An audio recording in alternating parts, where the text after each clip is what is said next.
see a large IPO on the horizon.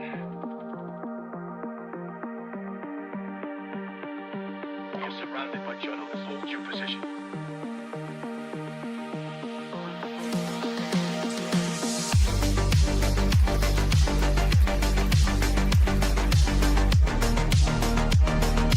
Overnight success.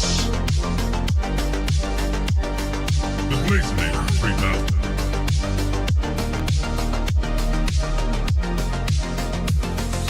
Double blaze.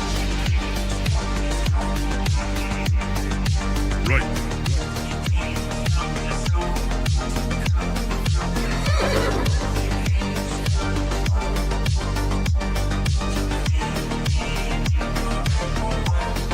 That's misinformation.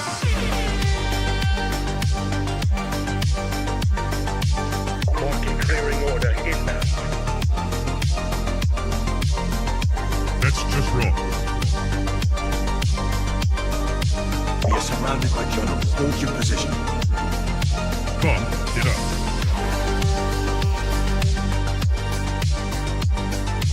Trust the experts. 5 total. We are experts. Founder mode. 5 coded. I see multiple journalists on the horizon. Stand by. Experts. UAV online. Blaze. Double blaze. Triple blaze. Double kill. 5 code.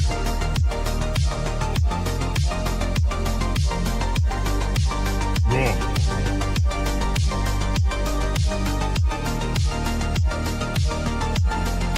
Pump is up. Blaze.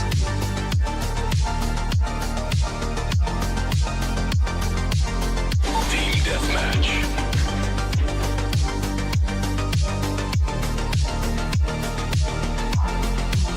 We are experts. Triple blaze. That's just wrong. Right.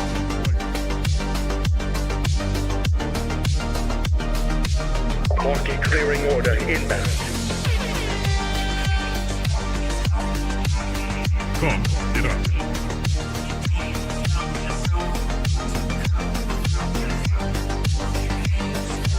You're surrounded by journalists. Hold your position.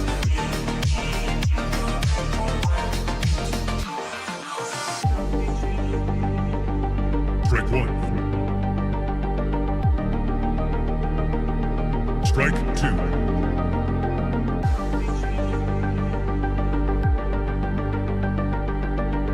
Activate Golden Retriever mode.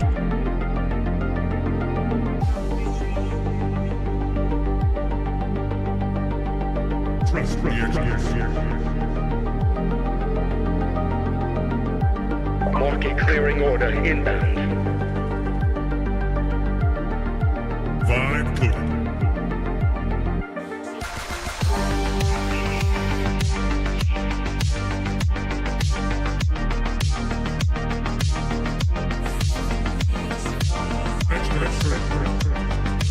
I see multiple journalists on the horizon. Stand by. Founder mode.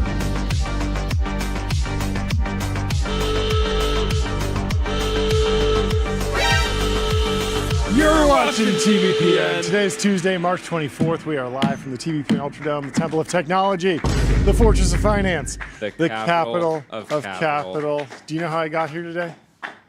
I drove through the Hollywood Hills, drove through the San Fernando Valley, because we're covering Hill and Valley today. but we're doing it from the TBPN Ultradome. We have a whole bunch of meetings. Who doesn't like it? Anyway, what do you think about this, Jordy? Ramp.com. Time is money. Save both. Easy use corporate cards, bill pay, accounting, and a whole lot more all in one place. No, we are covering Hill and Valley today. We are unfortunately unable to make it in person, so we will be covering it remotely, but we have an amazing setup there with a whole bunch of folks on the ground. So if you're watching this from DC, go say hello to Tyler Cosgrove live in person at Hill and Valley. Let's pull up the Linear lineup. Linear, of course, is the system for modern software development. 70% of enterprise workspaces on Linear are using agents. We have Chase Lochmiller, Ryan Petersen, Scott Nolan, Sarah Guo, Shaun Maguire, Delian Asparouhov, Zach Dell. We have an amazing lineup, and we're very excited to talk to all of them starting at 11:45 today. But first, we have to recap some things. There's been a whole bunch of news. First, we had the great peptide debate of 2026. Brandon Grell on our team wrote about this in the newsletter today, tbpn.com. You can go subscribe. Who do you think won? I was talking to a lot of people. Very interesting, because you had scheduled this. I wasn't even really aware that there was a peptide debate going on. We talked to some other folks on the show about peptides and how there was a debate ready. And I was aware of the meme, like the Chinese peptides in Silicon Valley, all of that stuff. But I wasn't aware of like that the debate was boiling to a particular point and that there were a lot of people that were discussing it. So it was great timing. So thank you for organizing that. And thank you to our guests, Max and Martin, who took the time to come and talk to us. And I thought did a really good job of being simultaneously entertaining and also very cordial. Like, they weren't actually going at each other's throats. They were scoring points, but I don't think that either of them crossed any lines. Yeah. There was some discussion over, like, should we have done more fact checking? I generally think that the chat is good for fact checking, or the experts. Yeah, it's kind of like your view, but I don't know. Yeah, there was a bunch of people that made very fair points. Yeah, pointing out, a study here or a patent here. Yeah, and I don't think we actually got. It would have been great if we got to a conclusion yesterday and it was like, this is all bad and it should all be banned, or no, they're all good, or figured it out. But that's where we started. We started with everyone there agrees that GLP-1s that are owned by pharmaceutical companies are probably net beneficial, blah, blah, blah. And then the really far out stuff that hasn't been studied, that's made in, a basement, is probably risky. And we actually had a good friend of the show sum it up. Creatine Cycle, Atlas, of course, said the peptide debate is as follows. Against, I would be worried about unknown unknowns. Pro, while there isn't much human data, the anecdotal evidence is pretty strong. Against, anecdotes are not enough for me. Pro, fair. It is for me. Against. Okay, fair. And I think that's a good point. And truthfully, people can make their own decisions here. I do think interjecting with a ton of fact checking during the debate would be disruptive. I'm not a fan of that. I sort of just like having one person, like the guest, the debater, fact check the other person, because if they know the fact and the other person who they're debating against drops something that's not factual, that's their opportunity to come in and say, no, that's not accurate. Throw that canister, whatever Martin had. Oh, throw it. Throw the flashbang. Throw the smoke grenade. But I do. So I like leaving some of the fact checking up to them, and then just trying to recenter the debate as a moderator. But I don't know. Should we do more of these? Let us know. It seemed like a lot of people had a lot of fun with it and were entertained. It's hard to come up with. If we were going to try and do this weekly, it'd be very hard to come up with like 52 really hot topics that everyone cares about. And there are two opposing experts who are willing to hash it out and be entertaining on a live show. Probably not going to happen all that much, but when the time is right, I think there's an opportunity for us to do another debate because it was a lot of fun. And it wasn't our first one. We've done the slob versus steel debate between Ev Randall and Delian Asparouhov, former colleagues turned bitter rivals. And that was fun just because it was like the most insider of insider topics around wrapper multiples and AI companies versus hard tech. And we're going to be talking to Delian later today. But it was that was really fun. That was very cordial. I think that one was less viral because there aren't that many people who are in the chair of I need to decide how to. So personal too, so it becomes hyper political. Hyper political. Like, how dare you try to ban something that I benefited from? Totally. Right? And totally. I totally see that side of it. But yeah. And there's the other side, which is there just aren't that many people that are in the seat of how will I allocate capital between hard tech companies in the private markets and AI software companies and SaaS companies in the private markets. It's just a little bit more niche, but it was really fun. And I hope we can do more there. Someone was saying we should do an accelerationist versus decelerationist debate. I think Beth Bezos was proposing that. I think that would be sort of interesting. I think I could maybe sit in the middle of that and have some interesting discussions there. Kind of like 60 miles per hour, stay under the speed limit. Yes. Kind of acceleration. Yes. So Well, on that vector, I am an extreme accelerationist.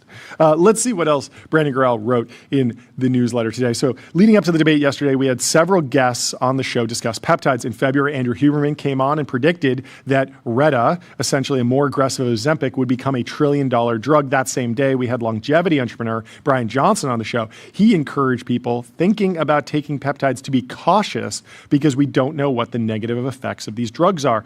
And last week, Maximus CEO Cameron Maximus, which I don't think is his real name. Is his last name Maximus? No, it's not. It's can't. But I mean, I'd like to think of him as Dr. Cameron Maximus. That is his name on X. Oh, okay, that makes sense. He argued that there's no real reason to be taking Retta, not FDA approved, only available on the gray market, when they could be taking, when people who are, in the market or their doctor recommends something, they could be taking tirzepatide, which is essentially has the same benefits, can be bought legally, and it's FDA approved. So yesterday, Martin Shkreli argued that the current peptide craze is more psychology-driven than science-driven and is essentially a passing fad among Silicon Valley elites who aren't really,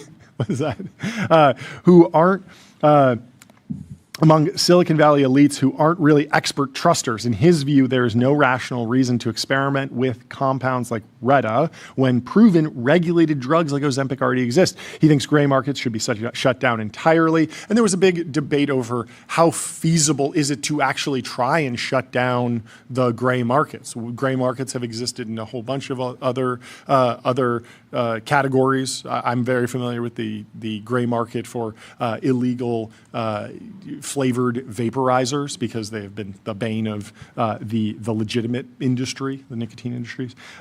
It's been the bane of their existence. And so Martin argued that the FDA's rigorous approval process exists for a reason.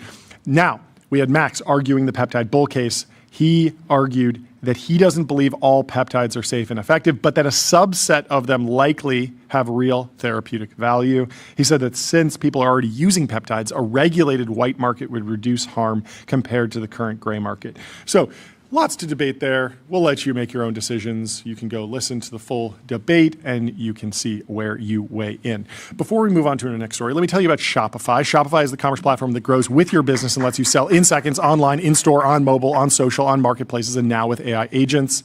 And let's also tell you about Vibe.co, where D2C brands, B2B startups, and AI companies advertise on streaming TV, pick channels, target audiences, and measure sales just like on Meta. And man, not having Tyler Cosgrove in the TBPN Ultradome it's a death knell for our clapping during the ad read strategy. We need to get some soundboard going. We need to show these supporters, these sponsors some love because we're fighting two men down right now, maybe three men down. We're on our last leg over here in the TBPN Ultradome. Anyway, Apple is in a completely different situation. They have their heir apparent, John Ternus, the nice guy, potentially taking the reins, maybe this year, maybe next year. It could happen any day now.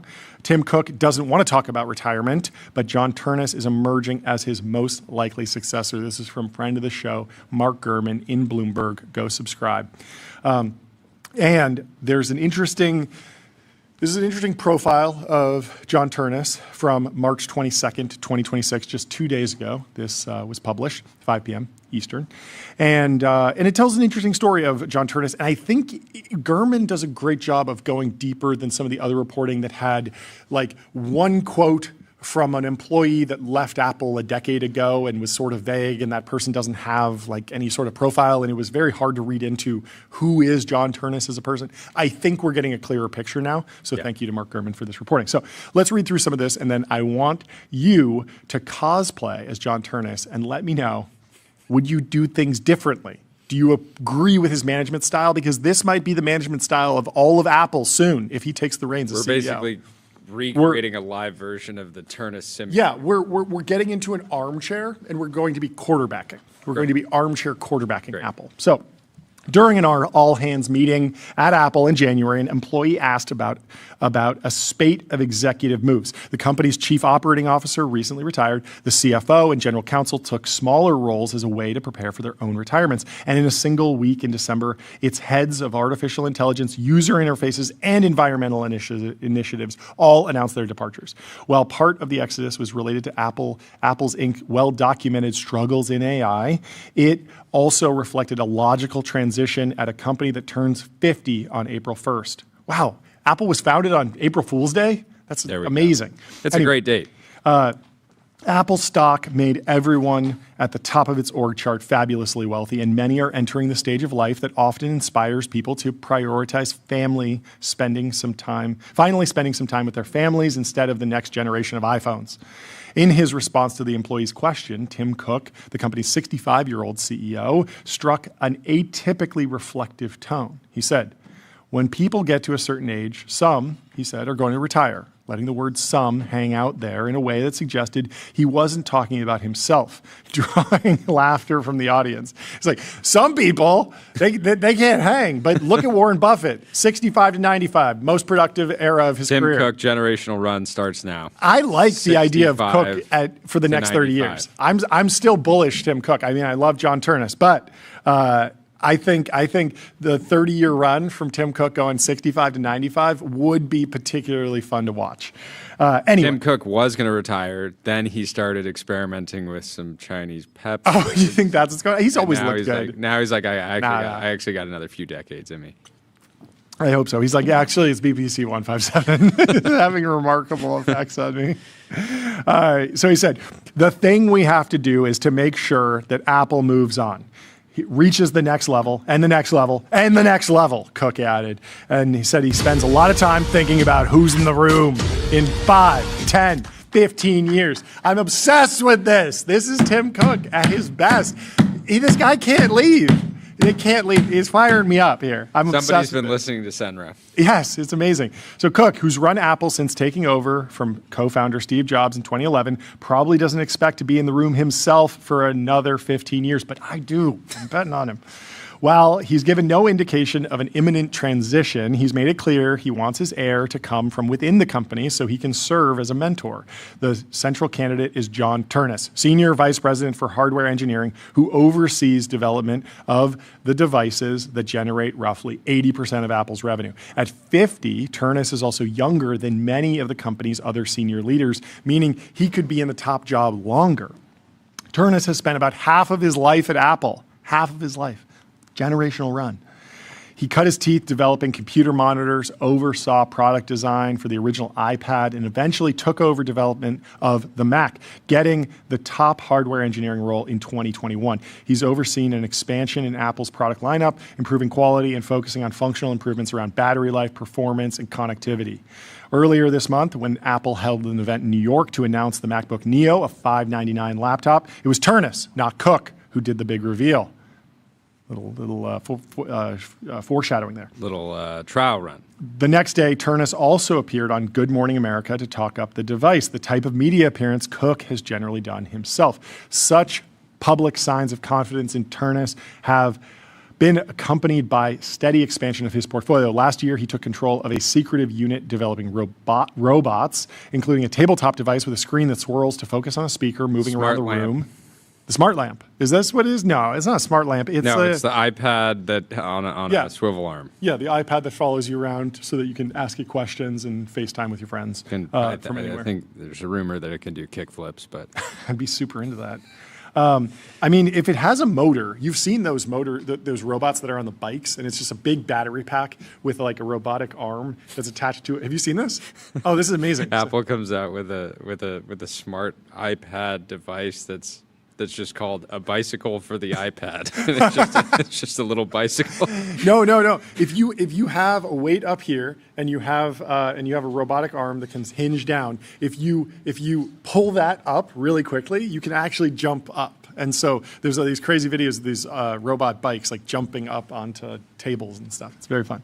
So Ternus has taken a bigger role in Apple's product marketing, sometimes personally editing copy for the website and even product event materials. And he has become central to the company's work to make its devices more environmentally sustainable.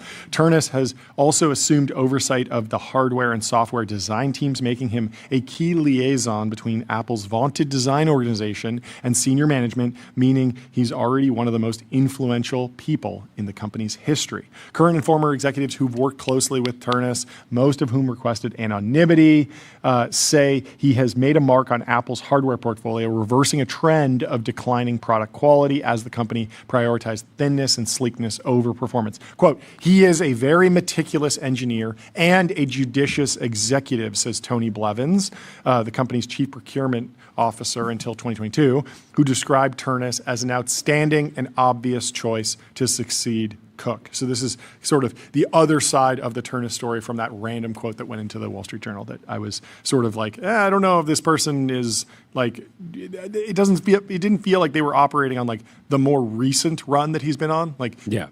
He's been there for 25 years. If you go back a decade, like he could be a completely different executive. So anyway, he's a car racing enthusiast. He's a cycling enthusiast. I assume cycling means performance-enhancing drugs? Yeah, Cycles? Tren, testosterone? Yeah. No. He is a bicyclist and a car racing enthusiast. Ternus is known to take his colleagues to upstate Washington for off-road rally car racing. Let's go. Excellent choice, Tim Cook. I see why you picked him. So bullish. His love of motorsports notwithstanding, Ternus, like Cook, is risk-averse and reluctant to, as one person close to him puts it, upset the apple cart. That's a good pun. As one longtime executive says, if you think Tim Cook is doing a good job, then you'll think John Ternus is doing a good job too. That also feels like an underhanded. It's maybe a dig. I have been a staunch defender of Tim Cook. Did well on the supply chain, did well on the tariffs, did well negotiating all sorts of tough things, wound up with a great partnership with Gemini, like wound up in like always looks bad as you're like investigating one feature on a 1 month timeline, but when you zoom out over a decade, incredible amount of value created, incredible performance, and very few weaknesses in the business from my perspective. But you can take the other side of that because I know you're frustrated by every app that they release lately. But who knows? Not Maybe just the apps. Not just the the operating apps? system itself. Also, I mean, the new material material is rough. Like I drop this phone a lot, and it's very scratched. Whereas the old one, battle scars. The old one, I think, was titanium and really like held up well. Also, the blue. This is what Gurman was saying. He was saying that like with this new material, I think it's aluminum now. It went back to aluminum.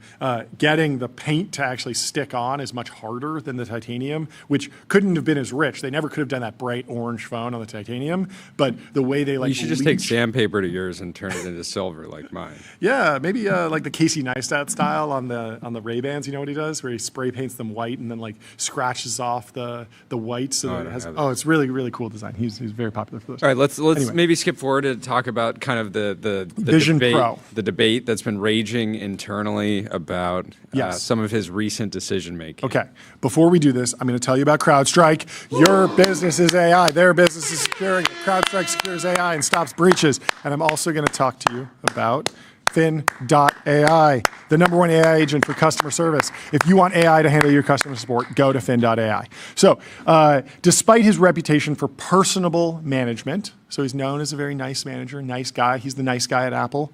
Ternus has, at times, broken with that style in ways that raised eyebrows internally. late in the lead up to the release of the Vision Pro headset, my favorite Apple device ever, unironically. For instance, engineers uncovered a flaw that threatened one of the device's marquee features, which is odd because this is not one of the marquee features for me, but it's the ability to stream. Well, you're not the average user, John. You use your device. I'm a power user. What? Well, no, the average user doesn't use it. Yeah. I'm like 5 standard deviations above on the usage. So the ability to stream ultra-low latency audio from the headset to AirPods. This apparently was a capability central to Apple's pitch of a seamless experience for immersive video and gaming. And this is a real thing. Yeah. So you just bought this $3,500 device. $3,500 face computer. And $3,500 was the headline price. They're telling you when I bought one, it was close to $5,000 because I upgraded the storage and there were taxes and stuff. And I think I threw in a case. And so like I was up in the high 4 something. I took it back. Wait, I thought you still had one. I got a new one. Oh, I got a new one later. But I took like 2 years off. I'm a fake fan, fair weather fan. They did one good Red Bull video, and I was like, I got to get back in. Okay, I just think it's so funny that they ship this, $3,000 to $5,000, computer for your head that's super heavy, and they're like, and you're gonna need to grab some AirPods. Yeah. Well, you're not. That's the thing. You're not, because the audio quality that comes out of the actual strap on the headset is fantastic. It sounds great. But other people can hear it. Kind of, like barely. Like you can turn the volume down, and it's so close. It's like the headphones are You're telling me right if here. you like turn the volume down away. a lot and keep it really quiet, the other people can't hear. Pretty much, unless you are truly in like a library context. In any normal scenario, the speaker, although it is exposed, and if someone were to put their ear up next to yours, they could hear what you were listening to. It's just not loud enough for anyone to hear it. So I never really used the AirPods linked to the headphones or the headset because it's just like a separate thing. It's just extra stuff to put on. Anyway, it was clearly important to Apple. Apple's always prided itself on device integration, hardware integration, and they are great at that. Like you put in the AirPods and you switch over to a YouTube video on your MacBook, and it just plays right there. You switch over to your phone, you take a call, it switches right back. Like the connectivity with their Bluetooth strategy and their wireless strategy has always been fantastic, but apparently it wasn't going well with the development of the Vision Pro headset. So the ability to stream ultra-low latency audio from the headset to AirPods, this was a capability central to Apple's pitch of a seamless experience for immersive video and gaming. The problem stemmed from a missing wireless frequency in the then newest AirPods Pro. The only practical fix was to ship a revised version of the earbuds, which the company did at the end of 2023. So normally the AirPod Pros were on like AirPod Pro 1, AirPod Pro 2, AirPod Pro 3, like a normal revision cycle. But that year they had to do like a half step, and it was like AirPod Pro 2.5, and they only updated this one little frequency thing in the wireless connection. And so it was sort of a weird move, probably cost them some extra money to do. It was a mistake that was caused by a particular hardware engineer on this team. So when they launched the Apple Vision Pro in February of 2024, that meant that anyone who wanted this feature, they just paid $3,500. They had to spend another $250 on new AirPods that added the ultra-low latency support and not much else. So it wasn't like, oh, you also got translation or some AI feature or better audio quality or better noise canceling. It was like the exact same thing that you had. You just have to pay an extra $250 for this. And so this was a debacle. And the debacle reverberated through multiple teams, including hardware, software, testing, and the Vision Pro group. People involved said Ternus alienated some people on staff by focusing initially on finding out whom to blame. Who did it? In the aftermath, a senior AirPods executive was reassigned. And I'm laughing because I asked Jordy this morning. I said, okay, I gave him like the overall broad strokes of what happened. And what was your first recommendation for shut down both product lines? Shut down both product lines. Just shut down both entirely. And then I would have focused on coming out with a pair of wired headsets made of wood using horse hair for the actual connectivity. And then no wires at all. And then sort of like with a leather. Certainly no plastics, no macroplastics or microplastics. Yeah, probably creating some like some type of like tallow to make it more comfortable. You don't want the wood to get splinters in your ears. So like a beef. So you lubricate your ear canal with beef tallow. Just go back to basics. Introducing AirPod caveman. Caveman. That's what. So that's where I would have started. That's where you would have started. Okay, but then I went to Jordy and I said. Okay, but like assuming that Ternus, had the mandate of Apple, like you gotta ship this product, it's gotta be good. You have to continue this product line. You can't pivot to beef tallow and sandalwood earpods. What would you do? A touch grass product. So basically, say, hey, we're shutting down the Vision Pro, but we're just going to sell you a little patch of grass. Okay. So if you want to be immersed in something, you can just go to your desk and maybe they could become like a tour guide, a vacation guide. So if you want to go see a beautiful vista, you can just go see it in person. That would be more of your idea. But I was trying to get at what should Ternus have done? Should he have gone softer? Because it appears that he reassigned a senior AirPods executive. Yeah, and so this issue comes down to, from my understanding, this senior executive who is responsible for it was the AirPod, right? Yeah. He did not process that the Apple Vision Pro was coming out and they were selling against this feature. It's like a missed requirement. And Apple, and Apple, the thing that I think they still do really well to this day, even though almost all their other software on the iPhone is a total disaster, is connectivity between the devices and syncing them and things like that. So they still do that well. Yeah. And so to come out with this and in just a blatant sort of unforced error, didn't communicate properly with the other teams, creating Apple products for the AirPods, which are just designed to sync perfectly with all the other. It would be like if one of the cameras was blurry or something like that. It's like, well, the iPhone, it's not dominating AI crazy features yet, but like everyone counts on the iPhone for having a good set of cameras. Like they're always good. And so if you mess up something that is the basis of the strategy, that is risky. And there's been this debate over, is he a nice guy or is he too hard? Ternus looks at mistakes as systemic problems that could be solved with better leadership instead of by putting the onus on the engineer, someone said, who worked for him, and this person adds Ternus is a nice guy. And I think it is the nice guy thing to just reassign someone instead of like this super cutthroat culture. It also is sort of a throwback. This is what Ben Thompson was talking about today. It's a throwback to the Steve Jobs era. Like Steve Jobs would have said, hey, I demanded this, like you made a mistake, like heads must roll. And that was a bit of the company culture, at least in the lore. And who knows how true that is, but this doesn't seem like it goes too far into like ruthless business behavior. But that's sort of where the discussion is around Ternus. Is like, is he pure nice guy? Does he have a harder edge? I don't know. At a certain point, the buck has to stop with someone. Yeah, the fact that this executive just got reassigned, they weren't like effectively terminated, to me shows that. Well, it depends on what Apple, what would Steve have done? What if they got reassigned to assembling iPhones by hand? The first American, you're going to make the first American iPhone. Hey, it's been done. It won't be the first because we did it here first. By Apple. Anyway, let's move on. So anyways, I think Ternus didn't go hard enough. Didn't go hard enough. Yeah. Yeah. Should have gone after him personally.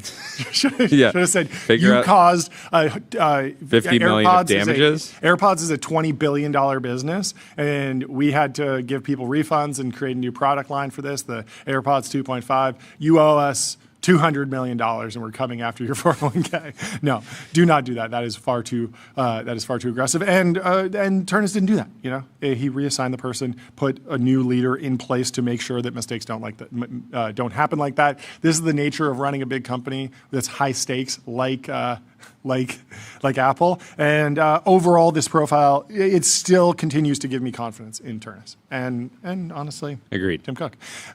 Really quickly, let me tell you about the New York Stock Exchange. Want to change the world? Raise capital at the New York Stock Exchange. Friendly IPO. Inbound. And let me also tell you about Turbo Puffer. Serverless vector and full text search built from first principles and object storage, fast, 10x cheaper, and extremely scalable. So there is a whole bunch of other news. We're in Fast Company. We are one of the Fast companies. We're on the cover. It's hard to see, but that is John. No, on the it's cover. not. This is Steve Huffman, who came on our show last week. We had a very fun conversation with him. But we were featured in the world's 50 most innovative companies, the definitive guide to the future of business. We're up there with Tubi, Google, Walmart, BYD. These are some big companies. Ramp got a nod, and TBPN got a nod right next to Ramp. And they sent us a very nice letter, and we are sitting here with a nice little mural of a bunch of our guests. Who do we get? We got Brian Armstrong, Evan Spiegel. Tell me who we got Sarah beat Guo. out. We were the number 2 media company. We were the number 2 most innovative media company. We got beat out by a CDN. Matthew Prince over at Cloudflare. Smoked us. We didn't stand a chance. Just look at the scale of Cloudflare. They distribute so much media. It's a content delivery network. They deliver content. We try and deliver content. We deliver 3 hours a day. They deliver probably billions of hours a second. I can't even imagine the scale of that business. It's everywhere. But Matthew Prince is a very innovative leader, and I completely agree with the ranking that he should be. But we're coming for you next year, We're coming next year, Matthew. It's on. It's on. But this is a fun article. We gave them some quotes. Producers at CNBC wake up in the morning to look at the public markets in order to plan the day's lineup. John Coogan and Jordy Hayes, co-hosts of TBPN, a daily talk show devoted to the business of technology, wake up and look at what's trending on X. That's true. And then they gab. That's us.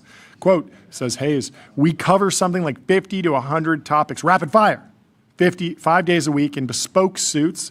The duo riff on the news for 3 interrupted hours, accompanied by a revolving cast of venture investors, startup founders, and the occasional single-name elite like Zuck. On good days, the live stream draws more than 130,000 simultaneous viewers. Millions more watch the highlighted clips and listen to the podcast. We basically leverage the algorithms. Hayes says of TBPN's programming strategy, love them or hate them, they do a really good job of sorting what people are interested in. Anyway, you can go check it out. They did. Yeah, this was a cool moment. That's fun. I, as a boy, I subscribed to the print edition of Fast Company and always looked forward to getting it in the physical mailbox at home and reading through it. Unwell, Alex Cooper's network is 23, so she must be media. She must be higher than us. What's the category, though? Oh, I don't know. Because if Cloudflare is a media company, then Unwell might be... It might be a CDN. Who knows? Yeah. Let's see. Unwell was ranked... Unwell is in the advertising and marketing category, but not media and news. Cloudflare is media and news, and we are second behind Cloudflare. That is interesting. I would say Unwell beat us fair and square. All I have to say is in the words of the Canadian Olympic team, John... Silver shines just as bright. We've been on a bit of a silver tear lately. We're the second highest ranked technology show on Spotify. Thank you to everyone who's been subscribing and leaving us 5-star reviews over there. And thank you to Team Canada for pioneering, making it a little bit more pioneering cope as a strategy, as a marketing strategy. Walmart's in here. Cope. Databricks is in here. Adidas is in here. Of course, Ramp is in here. 50-plus business Ramp is in the lemonade category. Yes, definitely. It actually does look like the lemon category because the accompanying image has some like yellow circles, but that's not Ramp related. This is, of course, related to Mackenzie Bezos, who's been donating money for funding American colleges and universities. So very, very fun. Sundar Pichai got a nice photo spread. Is done a ton of good stuff at Google and. But it leads with Sundar Pichai, blindsided by ChatGPT. Matic was number 3 most innovative company in consumer electronics. Matic. Yeah, there's some other good stuff. This is innovative too. Lists inside of lists. Oh yeah, there's lists inside of lists. Well, the category based on the subcategory. Category rank. Yeah, Unitree Robotics is at 39. I'm really disappointed that we couldn't beat Unitree, but I love that IMAX beat Unitree. American excellence right there. We're going to do it. Diplo's Run Club is at 50. The Onion, we beat The Onion. That's crazy. I love The Onion. The Onion was foundational to me. Anyway, lots of fun in the Fast Company. In the Fast Company rankings. Thank you to the Fast Company team. Let me tell you about Console. Console builds AI agents that automate 70% of IT, HR, and finance support, giving employees instant resolution for access requests and password resets. And let me also tell you about Public.com, investing for those who take it seriously. Stocks, options, bonds, crypto, treasuries, and more with great customer service. I love those sound effects. Thank you. OpenAI's new nonprofit foundation announces plans to spend $1 billion this year and has appointed OpenAI co-founder Wojciech. Am I saying that correctly? Waj. Yeah. Waj and Jacob of Coefficient Giving to leadership positions, still searching for an executive director. Sam says AI will help discover new science such as cures for diseases, which is perhaps the most important way to increase quality of life long term. AI will also present new threats to society that we have to address. No company can sufficiently mitigate these on their own. We will need a society-wide response to things like novel biothreats, a massive and fast change to the economy, extremely capable models causing complex emergent effects across society, and more. So it's great that this has gotten set up. I know. You can imagine just how much has gone into this. I would love to see them. I mean, they have a lot of money here. They're going to be donating a lot of money. I think it's going to be the best funded nonprofit in the history of humanity. That's very exciting. I would love just a little carve out for developing like consumer apps or consumer technology, just a little, or at least foundational technology. Technology that could be spun out. Yeah, I would like this. I mean, they've had so much success spinning things out. It's funded the nonprofit so effectively. Why not keep it going? Yeah, why change horses in the middle of a stream? If it ain't broke, don't fix it, right? So I'd like to see a little bit there, and then also some high frequency trading probably, because you got to do something with the balance sheet. So why not get some Jane Street folks in there and start eking out fractions of a penny on every trade. In other news, what else is going on? Andrew Bosworth is taking over supervision of the company's efforts to become AI native. That's He's exciting. going to be overseeing Meta's AI for Work initiative that was previously led by another exec. He has been with Trusted General. Yeah, he's been there for so long. Yeah, so this he is AI Newsfeed. for Work is their internal initiatives. These are going to be, think like internal products that help the company operate more efficiently. And of course, this signals a shift, a deprioritization of the metaverse, which has been obviously in the works in different ways for quite a while. But I love Boz. I think he's a great fit to lead this internally. In other news, Ares and Apollo cap private credit fund withdrawals as Exodus grows. This is in the news like every day now. We've been sort of nibbling at the edges of this story because it's intriguing. I mean, a lot of people aren't familiar with these names because they're, of course, private, or they invest in private credit. But it's increasingly more and more. Yeah, it's a big enough story. If you have any personal exposure to private credit, you probably are thinking, hey, I'd like to reduce some of that exposure. Yeah, totally. So two of the biggest names in private credit, Ares Management and Apollo Global, blocked investors from getting even half of the money they wanted out of their funds, a sign of the mounting strain on the $1.8 trillion market. The $10 billion Ares Strategic Income Fund limited withdrawals to 5% of shares after clients sought to redeem 11.6. So that's not a total run. Some of this has been framed like people are trying to withdraw 50%. They're trying to withdraw 11.6, and Ares limited that to 5. There's 15.1 billion business development company Apollo Debt Solutions, which said it was imposing the same cap after requests to pull 11.2%. So very similar numbers. The redemption requests, larger on a percentage basis than those earlier this month at Blackstone and BlackRock, suggests that investors are growing anxious about a liquidity squeeze in the illiquid private credit market. The world's largest alternative asset managers, which for years have fueled the private credit boom, are suddenly grappling with investors skittish about the industry's lending practices and exposure to businesses vulnerable to artificial intelligence. It was very interesting talking to the CEO of BNY yesterday, where I asked him a pretty broad question about private credit exposure and risks, and he gave a little bit of backstory and history, which was helpful, but sort of agreed with the Jamie Dimon take that, when a lot of people are talking about cockroaches and jitters, that like there's probably where there's smoke, there's fire, was how I interpreted his answer. Money managers are handling the surge of negative sentiment in a variety of ways. Funds from Blue Owl Capital moved to sell assets, and Blackstone injected employee cash to help meet redemption requests. For the most part, however, managers have limited redemptions and emphasize the benefits of doing so. At one point Tuesday, the latest wave of investor jitters wiped out $10 billion of market cap from the likes of Ares, Apollo, and rivals Blackstone and KKR, as shares of all four asset managers fell more than 2%.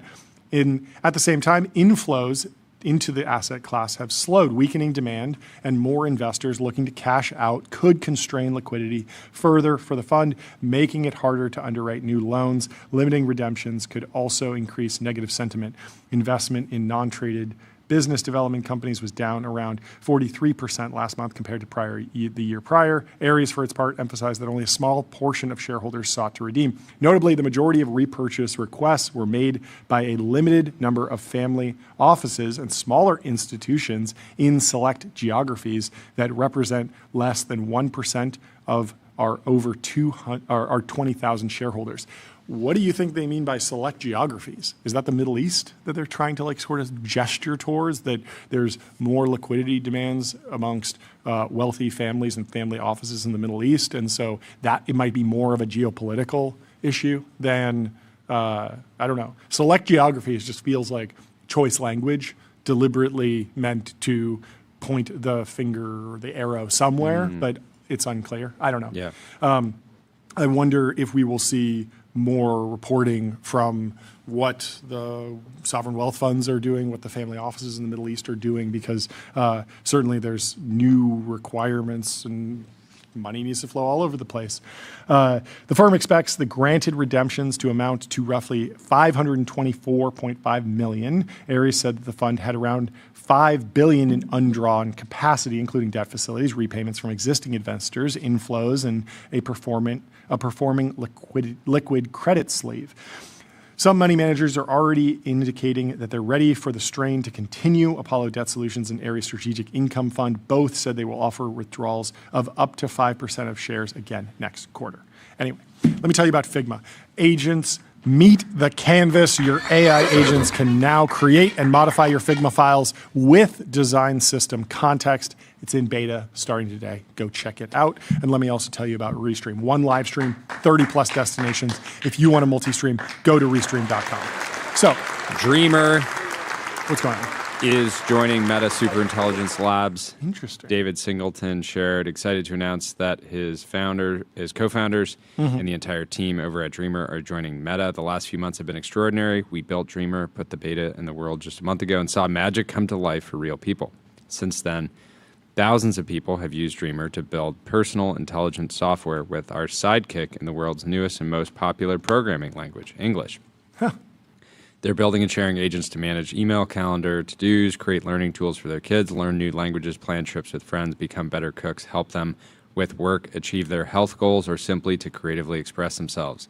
All sorts of surprising and unique personal needs. These agents are agents as unique as the people building them because they're built exactly the way each person wants them to meet. We've captured some of our favorites, and let's go over here. People are building timers, receipt scanners, citation assistant. This is great if you're using ChatGPT to do your homework. You can build a little citation assistant. People are building personal financial apps. So yeah, I'm curious, again, with any of these sort of Meta MSL acquisitions, you have to wonder, is this, can you read into their product direction at all with the acquisition? Is Meta going to be is Meta AI going to have the ability to make your own agents? That is still to be seen. But congratulations to the whole team. Well, let me tell you about 11 Labs. Build intelligent, real-time conversational agents. Reimagine human technology with 11 Labs. And let me also tell you about Vanta. Automate compliance and security. Vanta is the leading AI trust management platform. So, I mean, I think with that, most people will think like acquihire rolled into Manus, rolled into other products. At the same time, there is an interesting like diffusion in consumer question that's going on that I think might be a little bit underrated. Just the question of what will adoption and retention be like when you don't have to buy a MacBook or a Mac Mini, when you don't have to, get any API keys at all, versus it's an app on your phone, versus it's in ChatGPT or it's in Instagram. Like bundling those things together, actually, we never really got firm data on how much Llama's being used. I really want to build an agent that can predict which videos, funny videos that I would send to you, and just have it do it automatically. Because I think our feeds are pretty synced up right now. Where sometimes John will send me a video, and then I just got 10 minutes later, I'll send him the same video, but I didn't see that he sent it. Then you look at it. And then we can both log off forever. Well, let's go over to the Chinese billionaire who says America's EV market is doomed without him. Not a problem, because we're building V8s and V12s over here, baby. We're going back. We're going back. No, I mean, this is serious. Bad timing for all of this. Bad timing for our desires to get the Tesla Roadster to have a naturally aspirated V12. Well, maybe good timing given energy prices. Yeah, that's rough. Anyway, Robin Zhang of Cattle, CATL, can't build a factory in America, but Tesla, Ford, and GM rely on its technology. Inside a headquarters that's shaped like a giant battery cell, you got to give it to them. That's design. That's what we need to be seeing from our tech leaders. Apple did it well with the UFO campus. I want to see more headquarters that are shaped like the product that you sell. The billionaire who runs the world's largest battery company is confident that Americans will come calling eventually. We will return to this story later in the show, but without further ado, we have Chase Lochmiller from Crusoe in the Restream waiting room. Chase, how are you doing? What's up, guys? How you doing? We're doing great. Great. How Great to see is you. Hill Valley? You're the first person that we've talked to today. Give us a read on what's happening on the ground. How are you feeling? It's great. It's great to see the partnership between Silicon Valley and DC really come together. Yeah. I think you can really feel that there's a very pro-business climate here, and a lot of members of the administration here, helping support a lot of the big technology initiatives across, everything from AI to defense tech to other software businesses. So I think it's very, very good vibes here. How are you introducing Crusoe when you meet new folks in Capitol Hill today? I mean, there's the company has been, how many years have you been working on this? It's been a number of years, correct? So the company's about 8 years old. Okay. Overnight success. There we go. Overnight success. But yes, how are you introducing up and to the company? right? Yeah.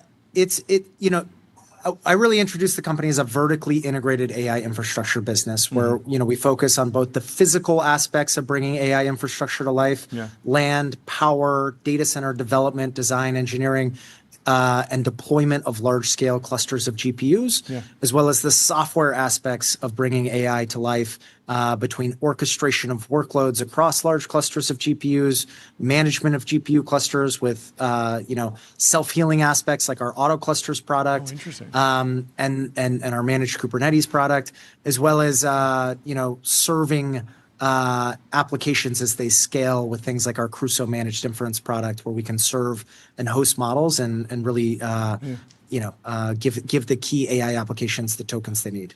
We've been talking a ton about bottlenecks. You outlined sort of like 4 or 5 pieces of the stack there. It feels like the managed Kubernetes cluster, the software development, maybe that's getting easier with AI. It feels like we have a lot of land. Is our energy and chips the real bottleneck for you these days? Like, what are you seeing in terms of things that need to be unblocked, things that the industry needs to be focused on going forward over the next few years? I think data center capacity writ large is absolutely a bottleneck, and with that broad bottleneck, I think there's a lot of underlying aspects, whether it's, the power to energize the data center, the people to build the facility. So like labor is a major constraint. And, I think there's incredible blue collar workforce opportunities across the entire ecosystem to help build this infrastructure of intelligence for the future. I think chips are not a bottleneck today necessarily, but energized chips are. So again, it comes back to this, power in data centers really being the critical bottlenecks. Is there something that equates to a 10x engineer in electricians? Is there a 10x electrician, and are there recruiters that can help you find those people, or is it a whole new game? So. There are definitely like anything, there's like dispersion amongst performance for folks like electricians, but I would say the impact of it is different than in engineering. Like with a 10x engineer, sometimes it's like that's the difference between actually being able to build a product and not being able to build a product. Sure. I think with a call it a 2x engineer. Or 2x electrician or something like that. Yeah. It's the difference between like this thing taking, 40 hours and it taking 30 hours or something like that. So it's less of a, game changing aspect versus like it just may take more time. Do you have thoughts on what we as a society, as a tech industry, as a country can do to reskill, upskill towards this like higher end blue collar work? Do there need to be new training programs? Do more taxpayer funds need to flow into retraining programs? Like I've seen some policy proposals kicked around. They all seem exciting, but is there anything that sticks out to you as particularly beneficial over the next few years? Absolutely. This is something that, I'm personally spending quite a bit of time on is like, how do we, reskill the labor force to, prepare them for this, incredible opportunity that's, underway in sort of the big AI data center build out. I think, look, there's existing trade school programs and there are a lot of them are older. They're, sort of, these very legacy training programs. And it's great. We need people to go through them. But I think there are certainly incredible opportunities to innovate across that trade school training program. I think like, looking at a model like Alpha School and what they were able to do in terms of accelerating personalized education journeys and development journeys to, have really high performing students in sort of, the core K through 12 metrics. I think applying that same sense of like AI driven teaching, assisted teaching and curriculums, I think can be a huge unlock to, get the folks we need here.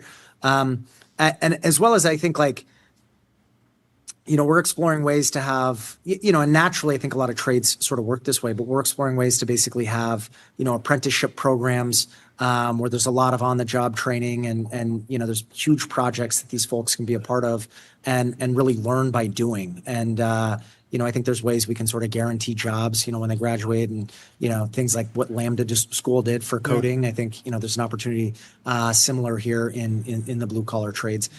And then the final piece is like, I think in the K through 12 education programs, we've gotten away from a lot of the, working with your hands programs, like things like auto shop and wood shop and, where people are building things with their hands and being taught that in, I would love to take data center shop class. Data center shop class. I mean, these servers. That's great. Unironically, that would be like a valuable class. Yeah. Sorry, Jordy, you have a question? Yeah, so with the conflict in the Middle East impacting energy markets, capital markets, what are you paying most attention to? What is Crusoe doing to kind of mitigate any of that impact? Obviously, it's very unknown how long it'll last right now, but I'm sure it's extremely top of mind.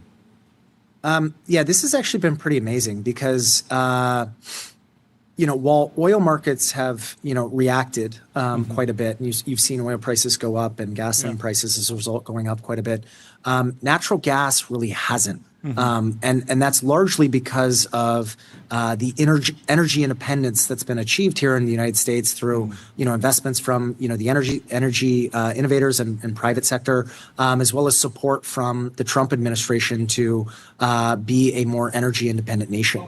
And so what you saw in the natural gas market was that there was initially a big spike up in the price of gas, natural gas, and then it came right back down to basically where it was before the conflict started.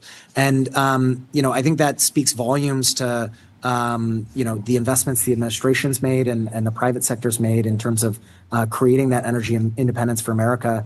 And it's insulated folks like us from massive price fluctuations in one of the key operating expenses for these data centers, which is the cost of power. Interesting. Talk to us about the ratepayer protection pledge. Yeah, before we go any further, I'm just curious, with so much of global production and supply being taken offline, how long can you realistically expect prices in the U.S. to stay stable? Is there some dynamic? Well, that's my point. Is like natural gas is inherently more regionally price driven. It's more affected by regional supply demand aspects. Like the global price market really is only impacted if you're entirely reliant on LNG. So markets like Japan are more LNG driven, but like domestically here in the U.S., like the main spot market people are focused on is Henry Hub, and that's because really we're producing a lot of natural gas and we're consuming that natural gas, which is different than the oil markets where we might be fracking, but then we are dependent. We're not necessarily refining it and consuming it locally. Do I have that correct? There's a couple of different dynamics there. The U.S. is a net exporter of natural gas via LNG. But the difference between gas and oil is that with gas, the LNG process where you're actually liquefying the gas, that is a huge expense.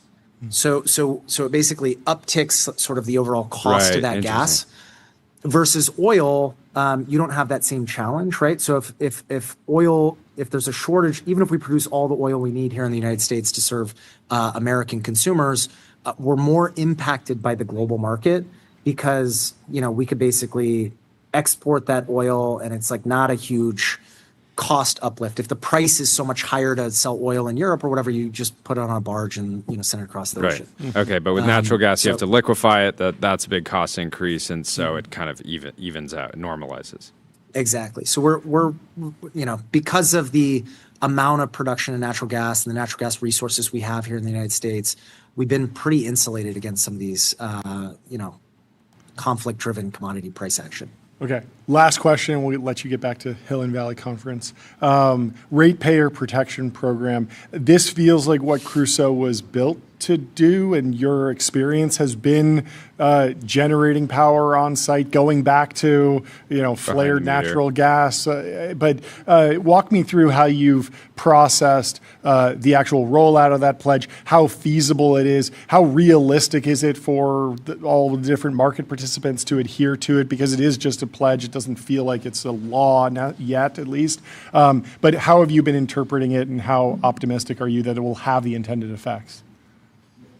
Look, I think it's a wonderful trend. I think the technology industry as a whole, the last thing we want to do is drive up the cost of power for grandma, right? Yeah. That's like not at all, the intent of the technology industry and sort of the investments that are being made by AI. So I think we have some of the most well-capitalized businesses in the history of business that are, making huge investments in the future of AI infrastructure, and they're willing to make those investments across the data centers, the chips, as well as the power. And to me, this is a generational opportunity for society at large to basically upgrade, generation infrastructure, upgrade transmission infrastructure, upgrade the grid, to be able to support far more capacity than we have in the past. And, the ratepayer protection pledge basically, I think, helps create a platform for companies to be investing in the energy to power these AI, these AI factories.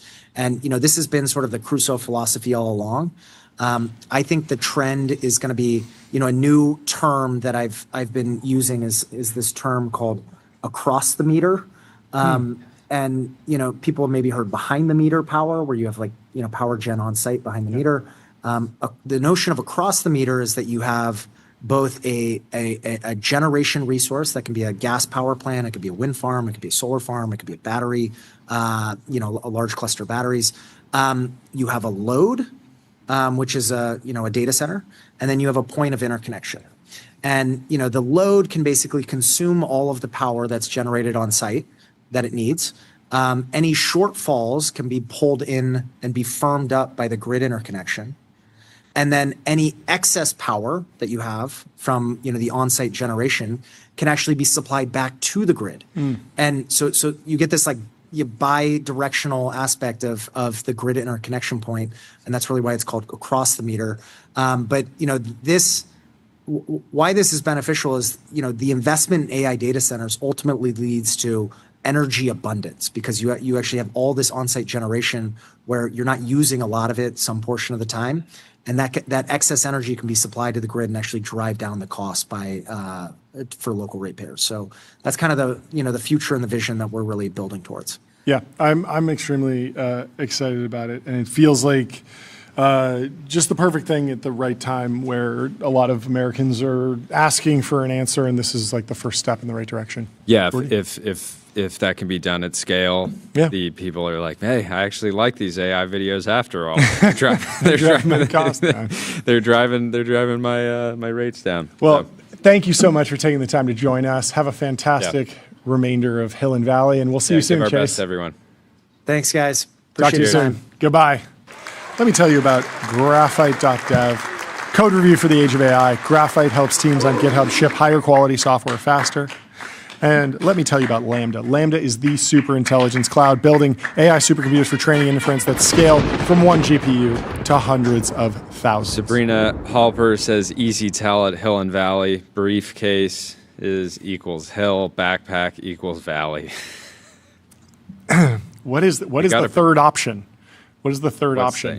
Remova, briefcase, not briefcase, the full luggage. Did you bring your full luggage with you? How do you stand out? Backpack. What about trunks? We got to bring trunks back. Yes. Have a porter with you that brings your trunk with you. Four porters. Wait, is it like Louis Vuitton that's known for doing those huge trunks? Yeah. Is that it? Yeah, we got to do that. Anyway, our next guest is Ryan Petersen from Flexport. He is now in the Restream waiting room, so we'll bring him into TBPN Ultra. Ryan, how are you doing? Oh, look at this setup you guys got for me. You look like president material. You look presidential. That's good. my president. This is my president. Ryan, great to see you. How are you doing? What's new? I'm great, man. I'm back in people don't know this is my hometown. I'm in Washington, D.C. I didn't know this was your hometown. That's amazing. Yeah, I'm son of a government economist. Really? No way. There you go. Born to be president, forced to handle global logistics for fast-growing companies. Okay. Well, I mean, the first question that everyone's got to be asking you is like how is the geopolitical conflict affecting your business? Because a lot of the Flexport stuff that happens, I imagine, is across the Pacific, across the Atlantic. You're not moving crude oil, but is it affecting you? What are the knock-on effects? How have you been processing the last couple of weeks? How are you holding up? We gotta print out. We gotta print out a picture of Ryan with his face on Ben Affleck, smoking a cigarette. Because I feel like you should just put that up in the office. Because like every day, Ryan checks the news. Insulated from that. Yeah, I run a SaaS company that the 99% dollar retention, and you're like, whatever happened on the front page of the Journal affects me. But take me through it. Like a month and a half ago, I told my comms team, hey guys, I'm going to take a break. I'm not going to do any press. I just want to lock in on AI. We got to apply AI everywhere in our business. And then since then we had the tariffs get overturned and now this Strait of Hormuz, and I've been asked to do press like more than in my whole life ever combined almost. So, but impact, the impact on container shipping, which is what a lot of people think about Flexport, is relatively negligible. Like prices have gone up, but other than that, it's not that big of a deal. Yeah. The reality is that Strait of Hormuz and the Persian Gulf is a cul-de-sac. It's really not that important that you go in there for container shipping. It's a huge deal for oil and fertilizer. So the price increase is due to fuel costs? Fuel costs and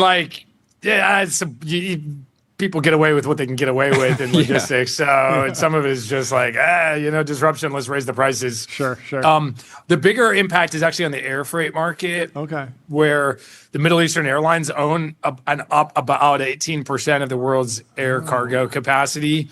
So air freight prices have doubled. And we're a big air freight provider too. So that's been helping companies navigate that, especially air freight Asia to Europe is really disrupted. A lot of that would fly into Dubai and kind of get planes would refuel, get transshipped and then sent on. So we've actually built like a new product that's actually working really well where we ship cargo via ocean from Asia to Los Angeles and then hotshot truck it to LAX and put it on a plane to Europe. It's very strange, but apparently it saves people a lot of money and time versus air freight direct from Asia. What does hot shot mean? It's like it's this concept where the truck doesn't make any stops; it just goes directly to the. Okay, I love it. I might have made that up. I know it sounds good to me.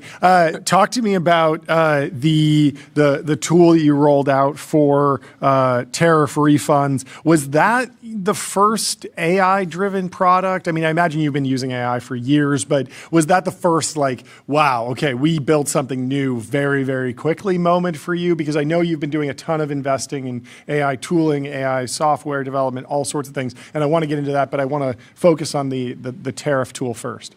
Yeah, well, we've been there's a ton of stuff that we do with AI that's a lot, not all of it's customer facing. In fact, most of it's just automating work and making ourselves cheaper and more reliable. But the tariff refund calculator, not that much AI actually. What we do is basically just take your data from the government. Whenever you import something, you have a record that sits with Customs and Border Protection in their technology system.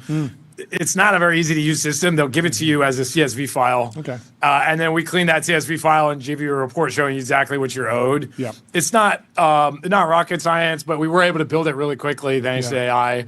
So we launched it. I think it came out, the tariffs were announced on a Friday. We launched this on Monday. I was very proud of it because Monday, we worked all weekend, and Monday morning at 7 a.m., I was on CNBC talking about our new tariff refund calculator, which is pretty showing you, I think, how the modern world's going to look. Like, you got to be really good at responding to what's happening in your industry.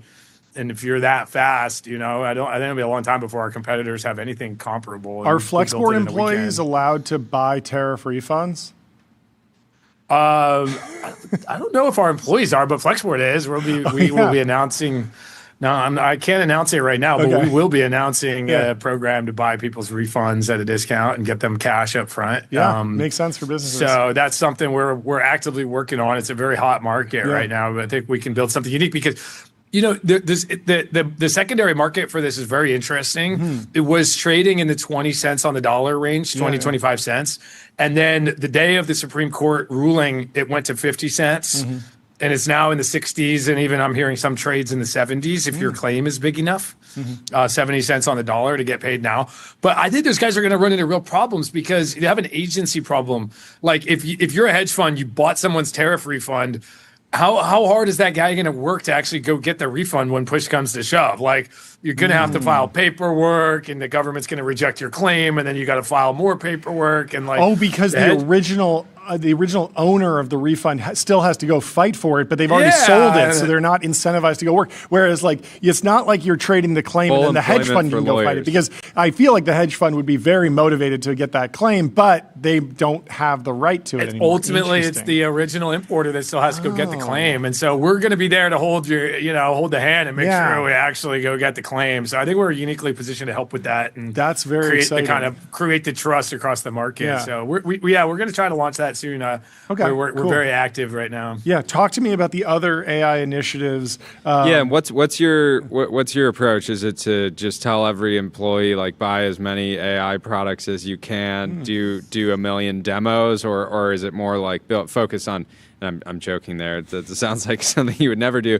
But is it more you have an internal team that's focused on shipping experiments? Is it? I'm assuming it's more internal tools because Flexport customers don't necessarily care what's happening. They just want things fast, trucks to run on cheap time, and all that stuff. Yeah, we're in this incredible moment.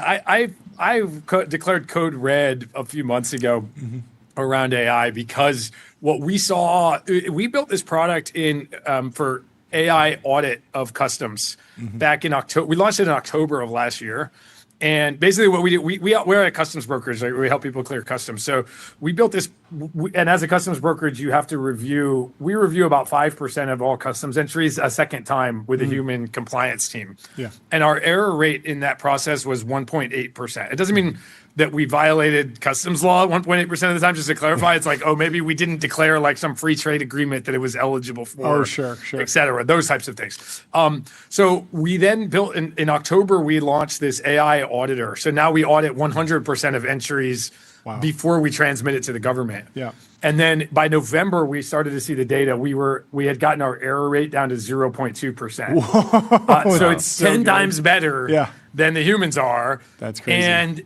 And that was like the first giant wake up call. You're like, oh my God. And there's a lot of work at our company that looks like a customs audit. Totally. Like you're like wrangling unstructured data, doing some reasoning about it. Yeah. Submitting, moving documents around, submitting data to a government or some other party. So we by early Q1 this year, we're like, oh, it's code red. Like if we have to be the company that takes AI and automates and does everything with AI and with AI agents in particular in this industry. And we have massive, like, if we don't do it, it's only because of ourselves. Like, and I'm paranoid as hell. Sure.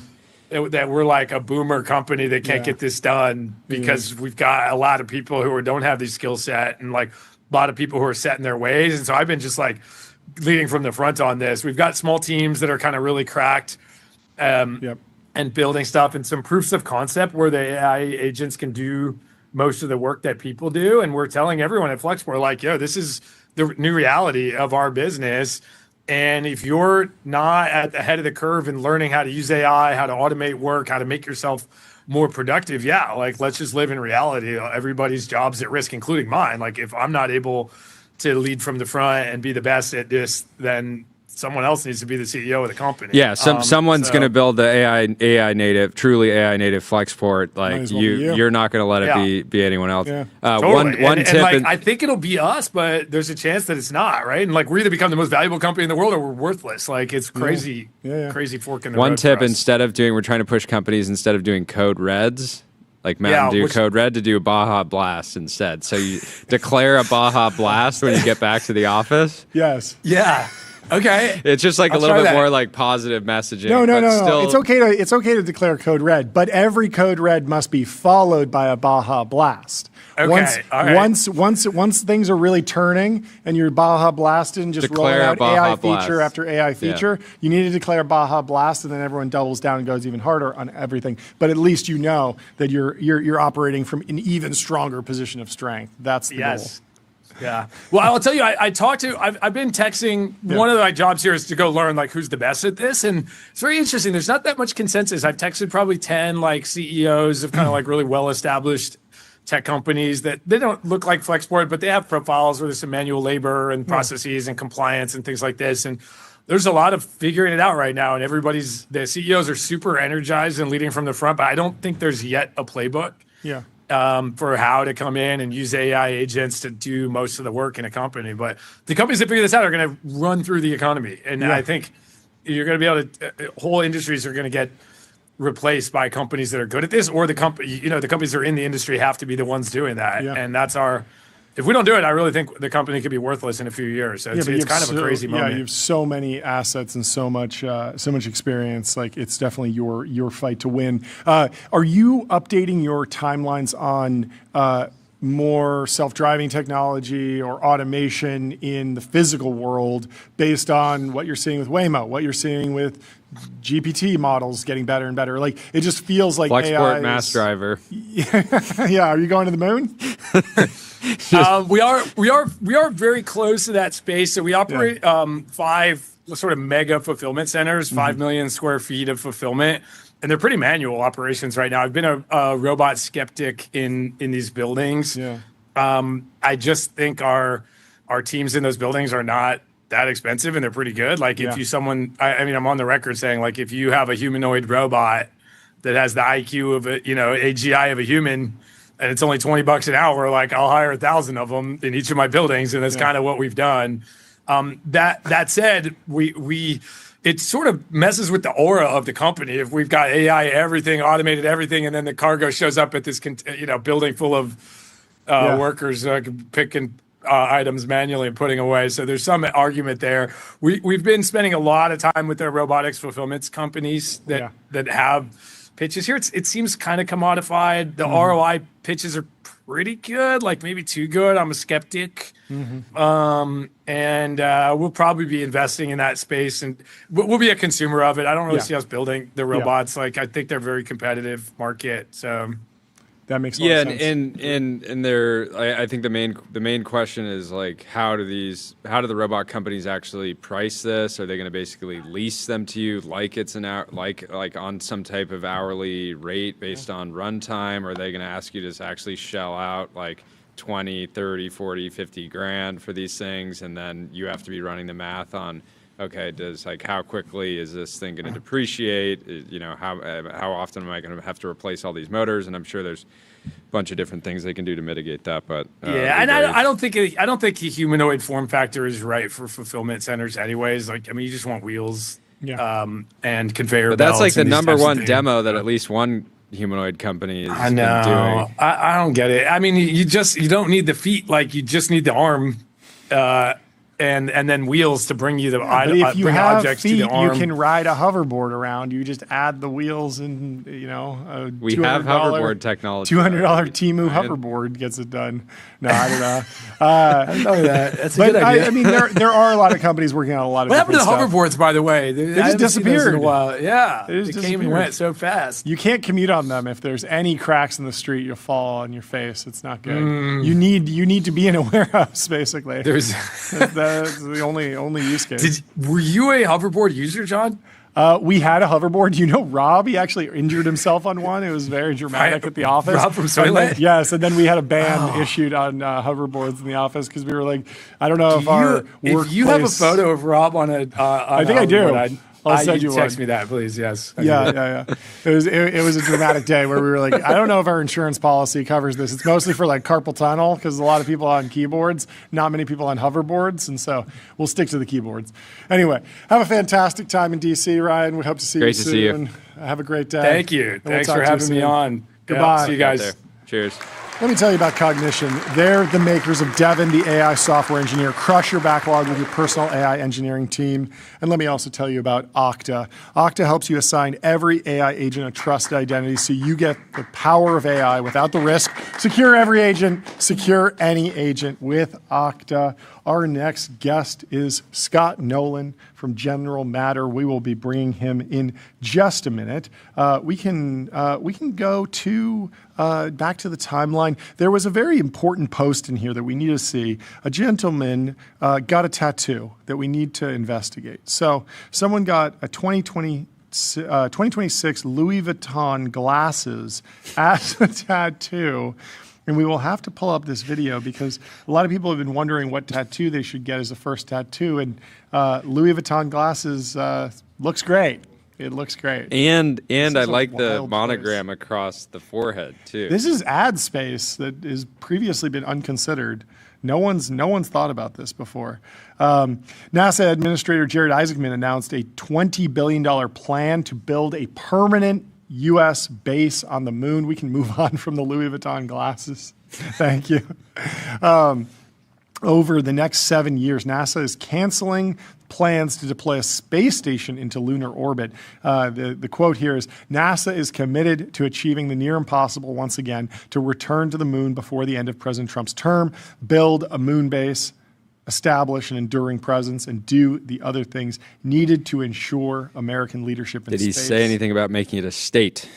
Not yet, but there are some very interesting. The moon is sort of up for grabs. Whoever lands there first, whenever you land, you kick up a bunch of dust, and you, by default, in international space law, you sort of claim like a number of miles in every direction that you land.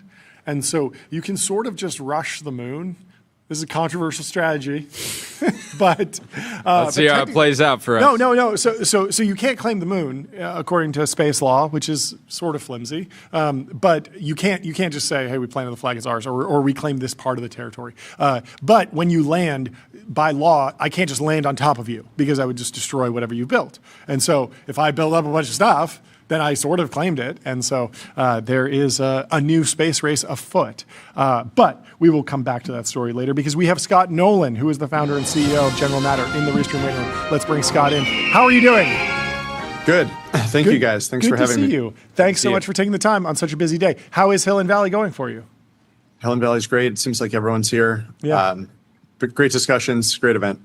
What is the latest and greatest from General Matter? Can you get us up to speed on the development? Every time we talk to you, is the job finished? Is the job finished? Not yet. No, it's going to be a few years. Okay. As you guys know, we're aiming for production before the end of the decade, but there's a lot of work to do to get there. The latest updates on our end are really January. We got a contract from the DOE. Yeah. I think we've talked about that in the past. Yeah. That's $900 million to build our capacity in Paducah, Kentucky. Mm-hmm. A week ago, we actually announced a new deal with Exim Bank, working together towards financing of offtake in Japan and Korea. So that's going to be our first international markets and moving into there to provide enriched uranium to our allies so that they don't have to depend on our adversaries. So step one is really domestic production for needs at home, and then overseas is the latest update. Double click on offtake for me. What exactly is happening there? Because I know the uranium's in the ground, it gets refined, eventually it goes into a nuclear reactor. There's a couple other steps. What step is this? Yeah, we should give the overall update again, Please. but the big picture is every reactor that you hear about needs fuel. Yeah. And it needs one of two types of fuel, either low enriched or higher enriched fuel to 20%. And to make fuel, there's 5 steps. It's really get it out of the ground, mine it, turn it into a gas, enrich it, turn it back into a solid, and then make your fuel pellets. That middle step is one that the U.S. used to be the world leader in, 86% of worldwide production, and now we're less than 1%. Yeah. And so we're trying to bring that back, doing that in Kentucky, all clean sheet engineering, just focus on cost and scalability. So that's what we're doing. The offtake is we have this, capacity to sell and to enrich. And so utilities work with us, they'll contract with us for us to take their uranium and enrich it to the level that they need it to operate in a reactor. Okay. Yeah, that makes sense. Do you think the ratepayer protection plan or a pledge is going to be overall bullish for the nuclear industry? I imagine that as we move towards more behind the meter energy production, people should be thinking more nuclear, but is that how the energy market will play out in the United States? I think it's a genius move. So we were talking about concepts like this even before that announcement where, you started to see things where communities were starting to get concerned about data centers coming to their community, driving up electricity prices. It's this, when you're talking about how much you're spending on a data center, why not just produce a little bit more energy production capacity? Yeah. Maybe produce 110% of what you need. Yeah. And internally, we nickname that bring your own energy. Yeah. And so I think that's the way that you get data centers to be not just neutral, but highly beneficial to the communities that they're in, reduce rates for everybody. I don't think it's just ratepayer protection. I think it's ratepayer reduction. Yeah. And so that's how we should be getting to cheaper rates on the meter and how we should actually build out the grid again. So I think that's a genius move. Yeah. I think nuclear should be a big part of it. I think enrichment's going to be the bottleneck to scaling that, which is why we're trying to solve enrichment. Yeah. Whenever we talk about actually turning uranium into energy, at some point we start talking about new reactor development. We talked to Doug Bernauer from Radian. We've talked to Isaiah from Villar. Is there another side of the industry that's waking up? Are we going to be seeing new things from the Westinghouses of the world, these old companies that maybe the capital markets are more receptive to, regulations more receptive to, and they have a unique product that can actually generate hundreds of megawatts? I don't know how big the biggest Westinghouse reactors are, but the criticism has not been for a while they don't work. It's been they take too long or they're too expensive, and maybe something's changing in the economy or the energy landscape. Yeah, I think it's just like people talk about all the above energy. I think it's all the above reactors. So microreactors might work in one area, but a gigawatt scale like AP1000 reactor is going to work on the grid, and so. That side of things has always been about how do we do faster, more affordable, more predictable construction projects for those gigawatt scale reactors. Everything else is about how do we build it in a factory? How do we bring down the cost of the reactor? And so the world really is divided into those two camps. Either, hey, we're committed to it being a construction project, let's do that better. And there's companies working on doing that better. And then there's all the reactor companies that are focused on either like 1 megawatt, 10 to 50 megawatt, a little bit bigger than that for data centers, and tiling those together. So I think there's a lot of people with different strategies, and all of them can make sense for their own end markets. Curious to ask, how do nuclear energy providers respond to geopolitical events of the last week, where you have fluctuating energy prices in the LNG markets? Is it possible for nuclear energy providers in, let's say, China to see rising fuel costs and react to that, or are we more talking about they just are kind of steadily providing energy as they always do, and it's less of a sector that can be kind of responsive to changes in global fuel costs? Yeah, I think it's just on the nuclear side, it's just extremely stable, more of the same. I think you see the volatility in the fossil fuel markets, and I think that, if anything, is probably viewed as a tailwind for nuclear, where, hey, nuclear is going to be here. You buy a reactor, you buy a few years of inventory on fuel, which can easily be stored, and you're going to have predictability in your energy costs. And for the really big reactors, the fuel cost is not a major cost, so they haven't worried about it as much. Really, on their mind is how do we get diversification and a stable supply base. On the advanced reactor side, the fuel cost is actually pretty meaningful, and so that's why we're really focused on not just scalability and reliability, but also cost structure. So the nuclear in general, I think the more volatility there is in the fossil fuel space, the more obvious it is that needs to be a huge part of the grid. And then the fuel for nuclear is, we're trying to produce more of it, and we're bringing the cost down so that the advanced reactor companies can, at some point, potentially beat fossil fuels as, on a cost basis, not just on a safety and low carbon basis. And remind me about the actual mining landscape. Is this a scenario where America has enough deposits of uranium and other fuels that we're purely limited on refining capabilities and manufacturing capabilities, or is there a world where America actually runs out of the raw material? No, it's really a limit on enrichment. Wow. And on reactor construction. Yeah. Now, on mining, the U.S. doesn't have as good of deposits as like a Canada or Australia. They're not as ore rich, and so the price at which it makes sense to do mining in the U.S. is a little bit higher than it would be in Canada. Yeah. But it's still coming online at these prices, and we see producers in Texas, Wyoming, coming back online, bringing new mines online. You have still mining operations happening in Utah, Colorado. Yeah. So, and even those foreign countries are very geopolitically stable. They're allied countries, so a lot less long-term risk. You've been working in the nuclear industry for a number of years now, since before Christopher Nolan's Oppenheimer movie. Was that movie educational? Did it make your job easier, or was the net effect like more fear around nuclear, in your opinion? I thought maybe neither. Okay. When I went to go see the movie, I was hoping it would be more inspirational in some way, get into more of the tech, make it about the work that they had to do. It was more of a character study in a lot of ways. Totally. And so, I think it was neutral. I think the one scene from the movie that was relevant was, if you remember, when he's in a classroom or in a setting like that, and he's filling up the bowls with marbles. Yeah. The big bowl of marbles was uranium enrichment. So we explained that to people. We're making the marbles that go in, into the nuclear reactors, not into anything they were doing. There's not nearly enough marbles in the bowl right now. Well, thank you so much for taking the time to come chat with us. Great. Have a fantastic thank you guys. rest of your time at Hidden Valley, and we'll see you soon. Say hi to everyone. Will do. Have a good one. Thanks. Goodbye. Thanks. Let me tell you about Gusto, the unified platform for payroll, benefits, and HR, built to evolve with small and medium-sized businesses.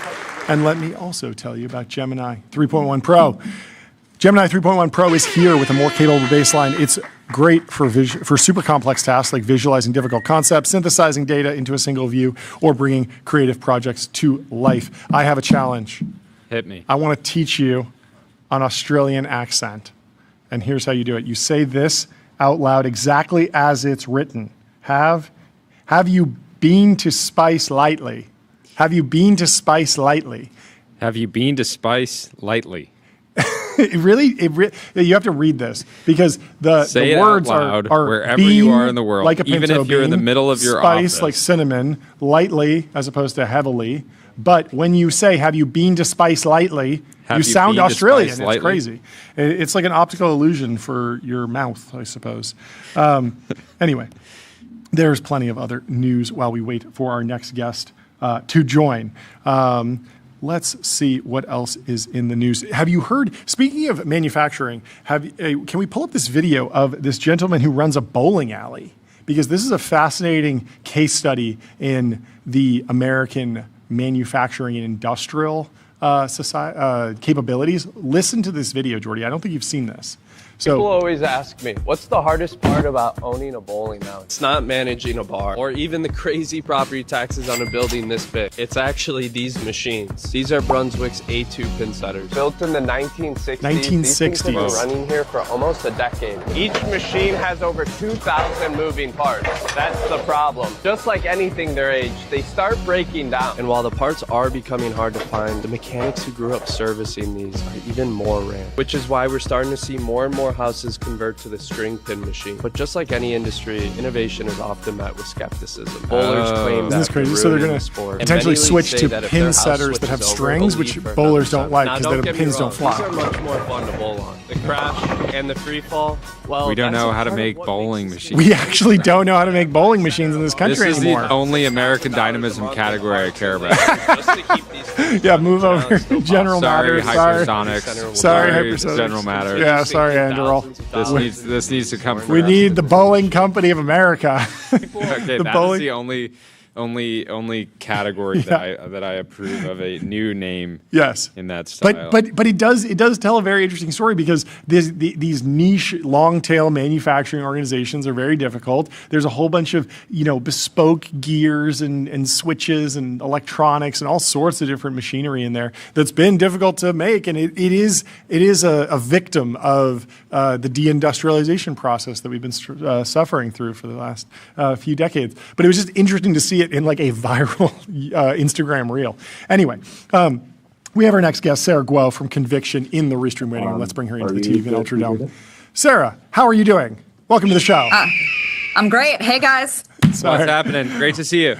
We like the hot drop. We like bringing you in just as soon as you're ready. But great to see you. How is your Hill and Valley going? It's amazing. It is much bigger than it's been in prior years, but there's a lot of work to be done, and it's a great group that they've assembled here. Does everyone understand what a NeoLab is? You introduced me to this during our Christmas episode, which you had a fantastic costume for, and I very serious person. Yeah, it was amazing. We're all very serious people. But have NeoLabs as a concept gone mainstream? I don't know that everybody here is paying attention to that, but the impact of the capability improvement from the labs and lots of other projects in AI, I think Washington's definitely paying attention to. And what specifically? I mean, we talked we talked previously about some of the admin's work on protecting children and giving parental controls. But what are the other areas? There's obviously the ratepayer protection pledge. There's energy. What are the other conversations around AI that might actually ripple down to a startup founder, somebody in your portfolio, a NeoLab, or even a lab lead?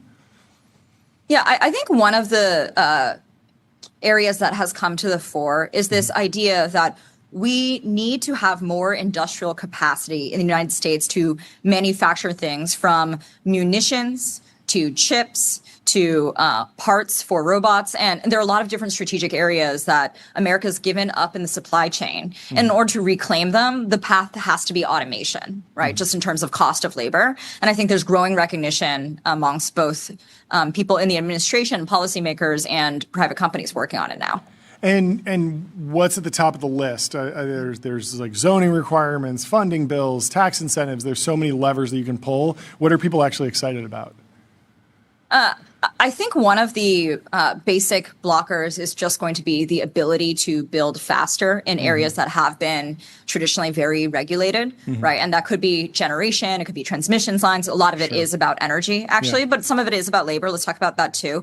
Brad from OpenAI was pointing out that the bottlenecks to increased AI capacity in the United States are very real world, and then they're very human, like they're labor centric, and the ability to unblock, let's say, more electricians or more folks standing up data centers or more power generation is actually something that Washington has control over. So it's something we have to work on together. Yeah, we were talking to Chase at Crusoe about this, about retraining, upskilling, and I'm wondering, like, do you see that as a venture scale opportunity? If somebody came to you and said, I want to build a trade school, or even just like 55 electricians, 55 plumbers. Yeah, or even just like a website, an app, an online course. I don't even know the shape of it, but is that a startup opportunity, or is that something that like we firmly need to put back on the university system or the trade schools or the government? Personally, I want somebody who built a startup previously to go work for the government to do something like that. Bring the speed, but if he'll. But yeah, anyways. What do you think? I think it's all of the above. It's funny you should ask. I didn't plant this question, but I am, in fact, a longtime investor in a company called UpLimit that focuses on reskilling, and they work with lots of great companies on skilling for the AI age as well. Mostly digital today versus the trades, but I think it has to be a combination of these things. And I would say, even if reskilling is something we should clearly do and make a huge investment in from both the public and the private front. It's not enough, right? When you think about the demand in this race where, as Congressman Molinar said, like we cannot lose because it represents the future productivity of the global economy. It is happening very quickly, right? And so even if we invest in upskilling, which we should do with startups, with universities, with government programs, we need like 10 times as many electricians like next year, right? If you just think about the capacity growth. And so there's some very real limits to how quickly you can move capability in humans. And so I think we need to go to automation for parts of this. Yeah. Jordy? I'm curious if you picked up on the Hill's information diet. Like, how are they learning? Hopefully they're watching every episode. No priors. Indulging in some dark cash, but like, where are they getting their information? Obviously, the event is a great place to kind of like understand these different categories, but like, what narratives are they tracking, and who is most influential from a kind of an information standpoint? Well, I hope they're listening to TBPN all the time as well. That would educate them. I think one of the things that is always going to be clear is in order to take the risks that you need to in terms of understanding what's going on at the frontier and listening to different audiences that are not always going to be super open, nor is every one of the narratives of these different audiences supported by the mainstream media, you have to go talk to the people, right? And the thing I'm really encouraged by with something like Hill and Valley, or with, I've been in DC like 4 times over the last 6 months, which is more than 5 years ago by far. Yeah. But you also see like the ecosystem coming here, and increasingly like we see lawmakers come visit us when they're out in the Bay Area. And so I think a lot of it is in person, and I think that's like excellent in terms of education. How have you been talking to founders in your portfolio, founders you work with, about the SaaS apocalypse? If they're in tech, but they're not a foundation lab, a neo lab, and they're watching maybe the dinosaur that they were eating one bite at a time, the multiples compressing over there, and they're sort of thinking about their strategy, how AI native they should be, what they should do, how they should think about their valuation. What type of conversations are you having around that? One of the most useful things a board member can do is provide market context and like actually sound the red alarm once in a very long while, right? And so here, I think if people have not dramatically changed their strategy according to what's happening in the market with capability in software over the last 3 or 4 years, like the vast majority of them have a real problem, right? And so I would like to think that the companies that we work with know that, and a lot of really smart founders and CEOs know that. But one distinction I would draw is I don't think the entire world collapses into a few labs. I think the world is very big in terms of capabilities we need to go work on, from getting people their prescription drug treatments with companies like Leighton Health to work in AI or contact center like Harvey and Sierra.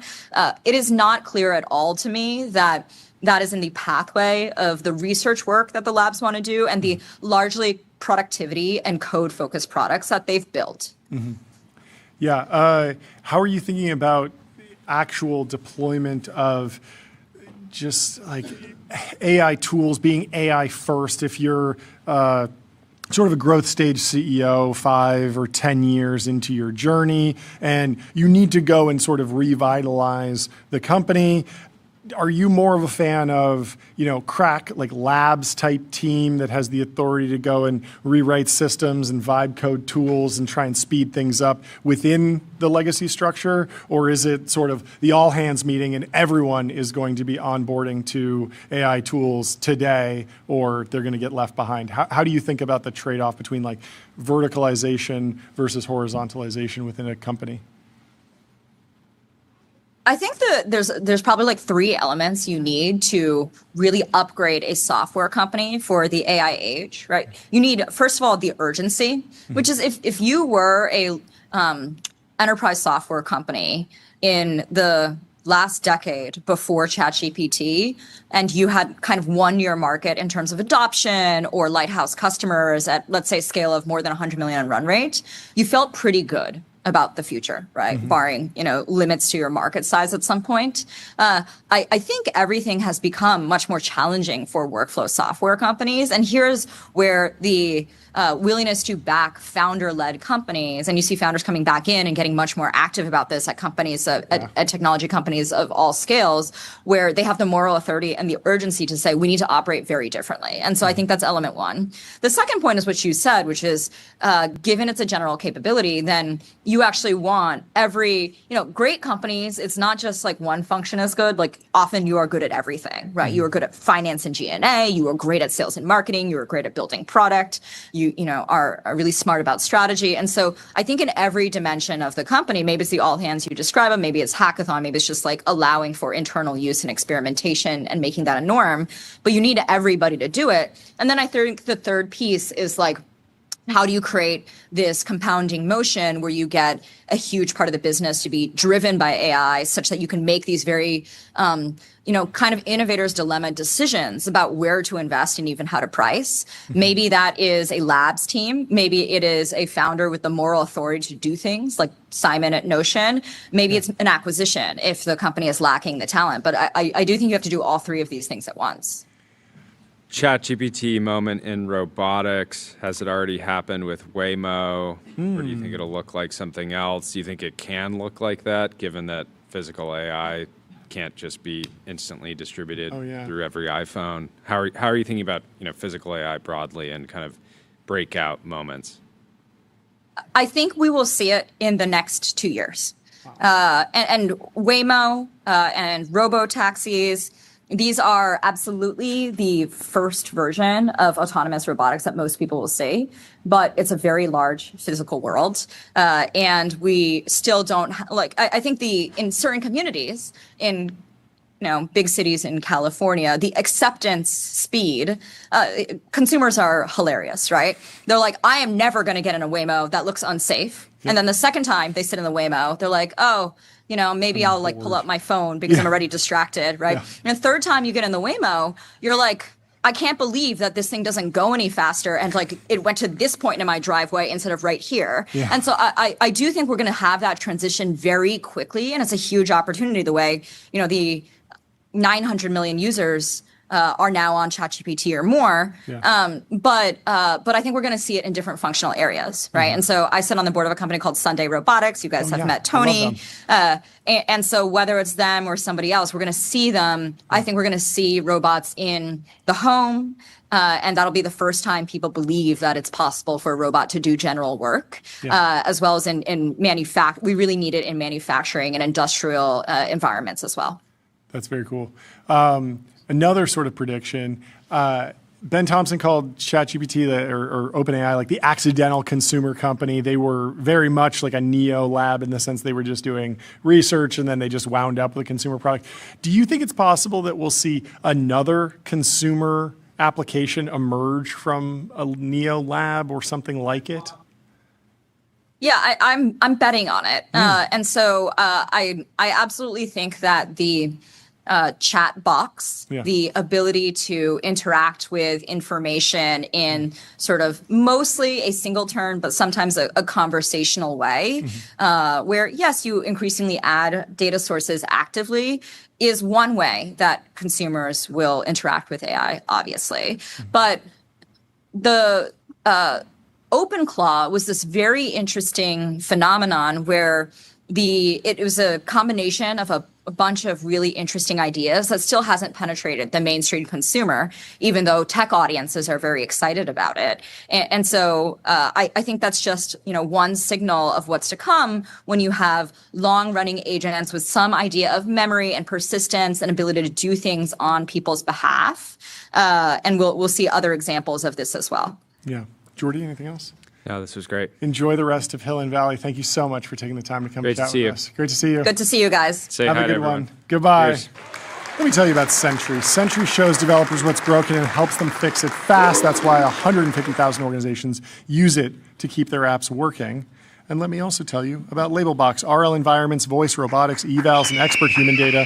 Labelbox is the data factory behind the world's leading AI team. Let's pull up this video. What are we pulling up? Elliot Potter. Okay. It says, we've raised $27 million for this moment. This was a cool Starting thing. today, your agents get an iPhone and can talk like a friend. Texting is a universal interface. Billions of people text every day. But until now, developers have been restricted from building on the most powerful channel to ever exist.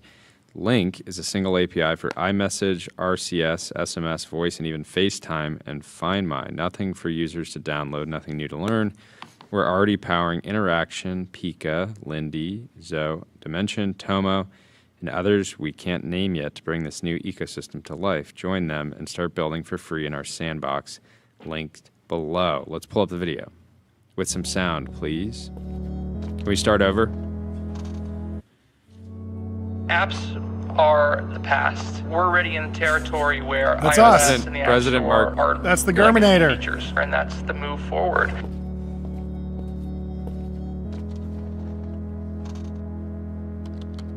First, we learned to click. You've got mail. All right, so here we are. One The first YouTube video at the zoo. We learned to tap. A revolutionary product. The Mac, the Jobs. iPod, and now the iPhone. For decades, we've been trapped speaking the language of the machine. Until today. The era of the user interface is over. And finally, technology is a conversation.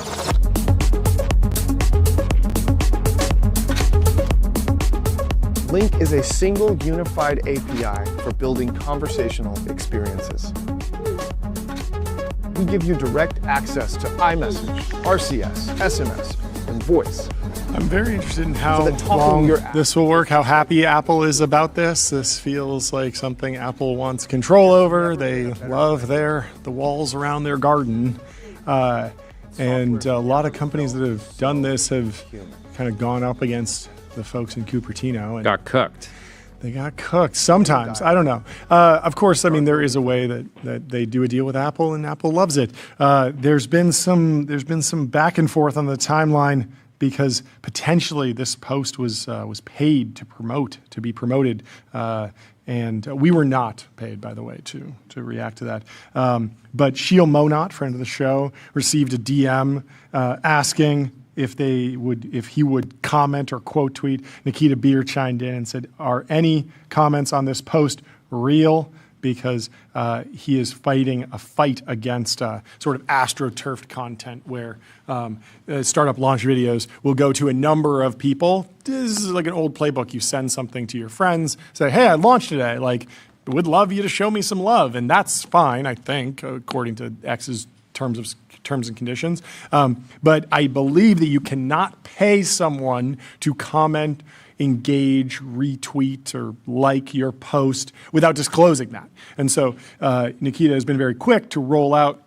And that's just the law.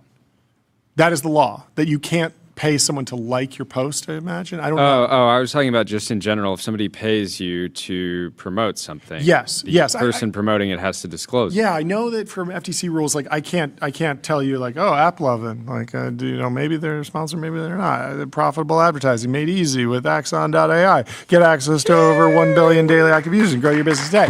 Like I have to tell you that TBPN is powered by AppLovin. We're sponsored by AppLovin. We put AppLovin all over our gong. AppLovin's on the ticker. You know what's going on here.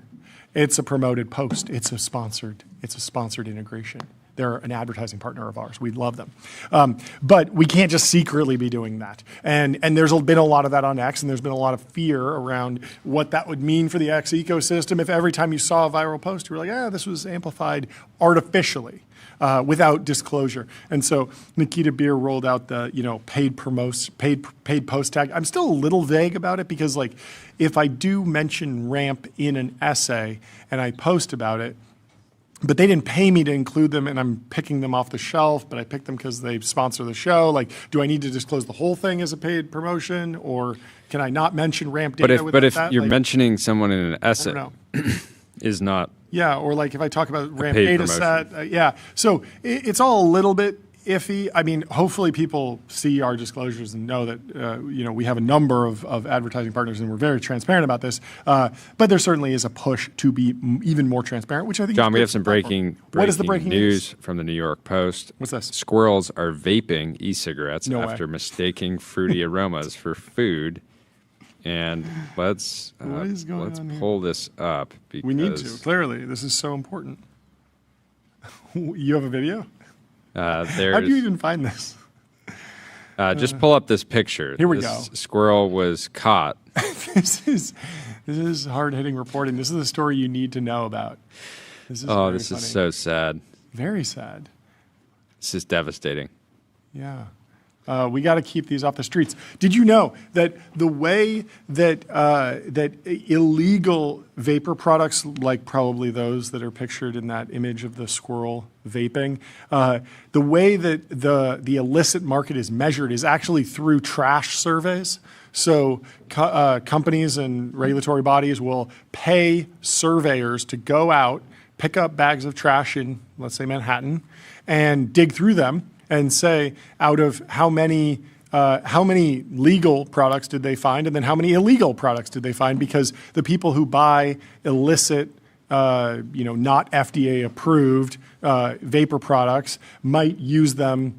They throw them away at the same rate as a legal product. No one's like, oh, I bought this at a corner store. It doesn't have FDA approval, so I better squirrel it away, no pun intended. I'll just throw it away like any other product. And so they will survey through the trash and figure out that, wait, for every Juul that we saw 3 Puff Bars, which are not approved or something like that. Yeah. And then they will know the ratio. Anyway, without further ado, we have Shaun Maguire.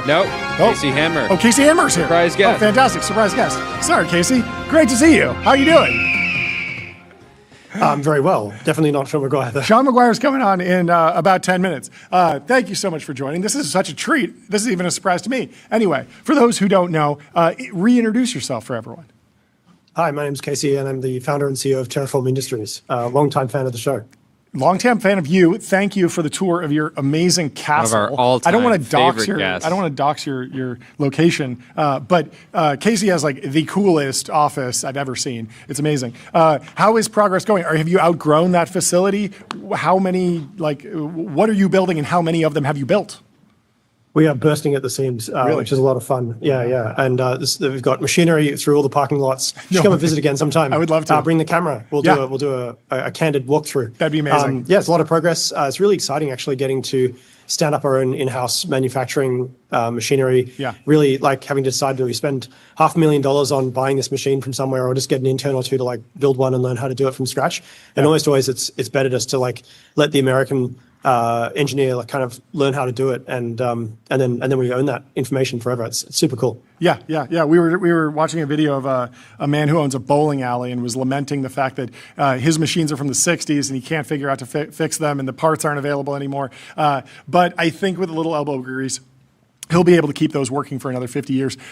Remind us the actual product rollout strategy, the thesis, and the actual value prop of your company.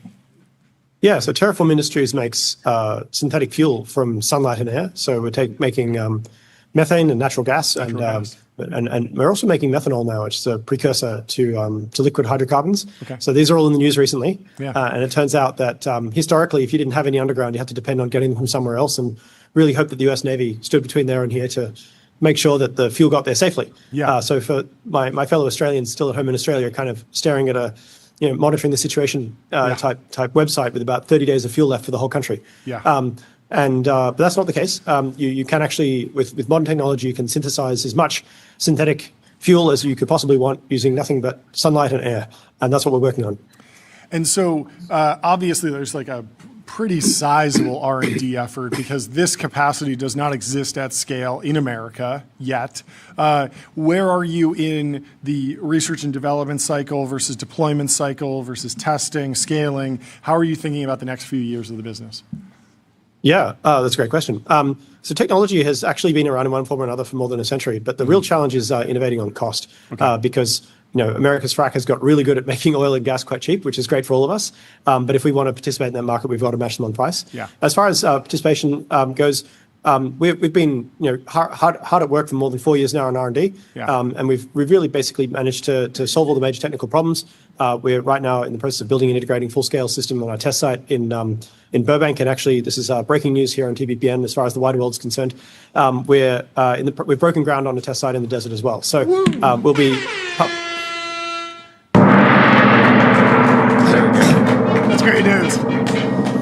Yeah, so what they tell you about permitting in California is mostly true, but it is you can prevail and get through, which we've been able to do with the help of our friends and partners over at Kern County Permitting, which is super helpful of them. We really appreciate it. Yeah. It's very, very exciting. It's we get to go out in the desert and kind of do the vision quest and actually build this thing and have real, honest to God, synthetic methane and methanol in our hands from sunlight, not kind of the whole process end to end. It's a really exciting thing. It's amazing. Yeah, I wanted.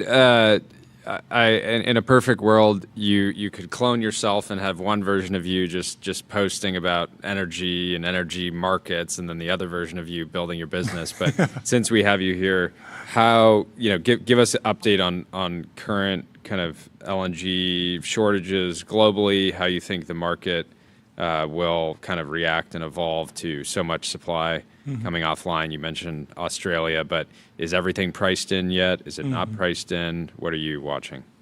It's really hard to say. Australia is actually a net LNG exporter, but for the liquid products, they're obviously importers. And Australia, like New Zealand and California and a lot of the rest of the world, has really neglected the necessity of having onshore refining capability. So you're able to take in a wide variety of different crude products from a wide variety of different exporters and then process that into usable fuels to keep your economy working. And it's been very hard to justify maintaining those capabilities with the environmental problems they cause and overwhelming cost in some cases. When you can just buy it from Singapore or somewhere and just hope that your term in office is not the term in office when the wheels come off. Yeah. And we're kind of seeing this foundation has become more shaky in recent years. It's very frustrating to me because I'm someone who understands the sheer necessity of energy sovereignty for well-being of people, particularly in the developed parts of the world and the Western world, where every man, woman, and child consumes an average of about 11 barrels of oil per person per year. It's really important. And unfortunately, this has happened so suddenly. It's very difficult to adapt that quickly. You'll probably hear the newspapers and TV and so on saying, it's going to take years and years and years to rebuild this refinery capacity. I don't believe that's actually true. I think if you wanted to do it quickly as possible, you could actually do it in months, not years. We know this because the Nazis are able to kind of build coal to fuel refinery processes, in the midst of horrific bombardment in the Second World War, which is almost 80 years ago. So it is possible to do, but it requires a kind of different focus, different approach to permitting and construction that is really kind of a muscle that the West has largely lost in the last few years. They're really going to have to find it again, I think. Interesting. I love that tour of your office. There was something interesting about your company culture. You had something pinned to the wall or a pole. Can you talk a little bit about the company culture? You might have to be more specific. We do have a sign on the wall that says we do this not because it's easy, but because we thought it was easy. Didn't you have like $100 bills taped. Oh, yeah. Explain that. Yeah. Okay. So, I mean, from the perspective of a business owner and operator, we have, basically fixed costs, and then we have variable costs. And the fixed costs are things like, payroll and rent and all the rest. And then the variable costs are, when my engineers spend a lot of money buying a machine, which I actually like, because at the end of the day, we're trying to maximize output per input, and the fixed costs buy you zero output. They're just all costs. And so I have this ability to kind of increase people's salary on a kind of biweekly basis, much the same way that the Nucor, the American steel company, does, by agreeing to a series of milestones in advance, and then if we hit them, which we do about a third of the time, everyone gets basically the person who hit them gets to hand out the fake money to everyone. We write on it what it was for, and then the cash lands in your account, and you go and spend it and feel good about yourself. But then the money you stick up by your computer, and it reminds you that even though we're kind of in this interminable grind to try and make this technology work, and sometimes you have weeks and even months of like really banging your head against the wall. In the past, you were able to succeed, kind of doing almost impossible things on impossible timelines and budgets, and you can do it again, and you will do it again. And it's really important to kind of internalize that. You just got to keep on grinding away until you solve the problem mentality. Yeah, I love it. It's such a great visual representation of progress. Well, congratulations on the progress. I would love to come by and see the latest and greatest at the HQ. And have a great rest of your Hill and Valley. On the new site. We'll talk to you soon. Yeah, see you soon. Have a good one. Goodbye.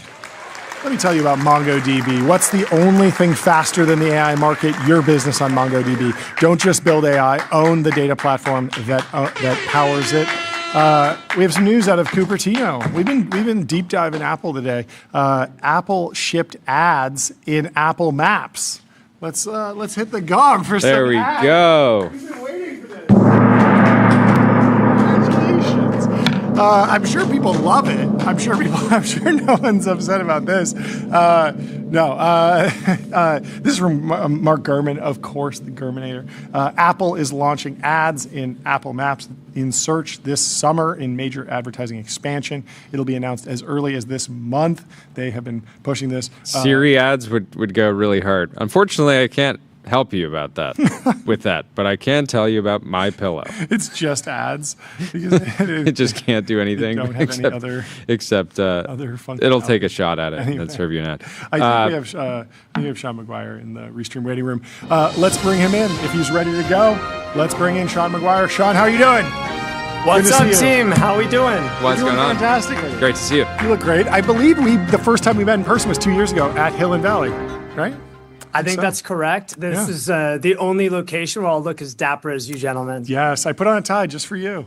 It's a good day. Just for me. How is Hill and Valley this year? What's changed? What are the focal topics? What are you focused on?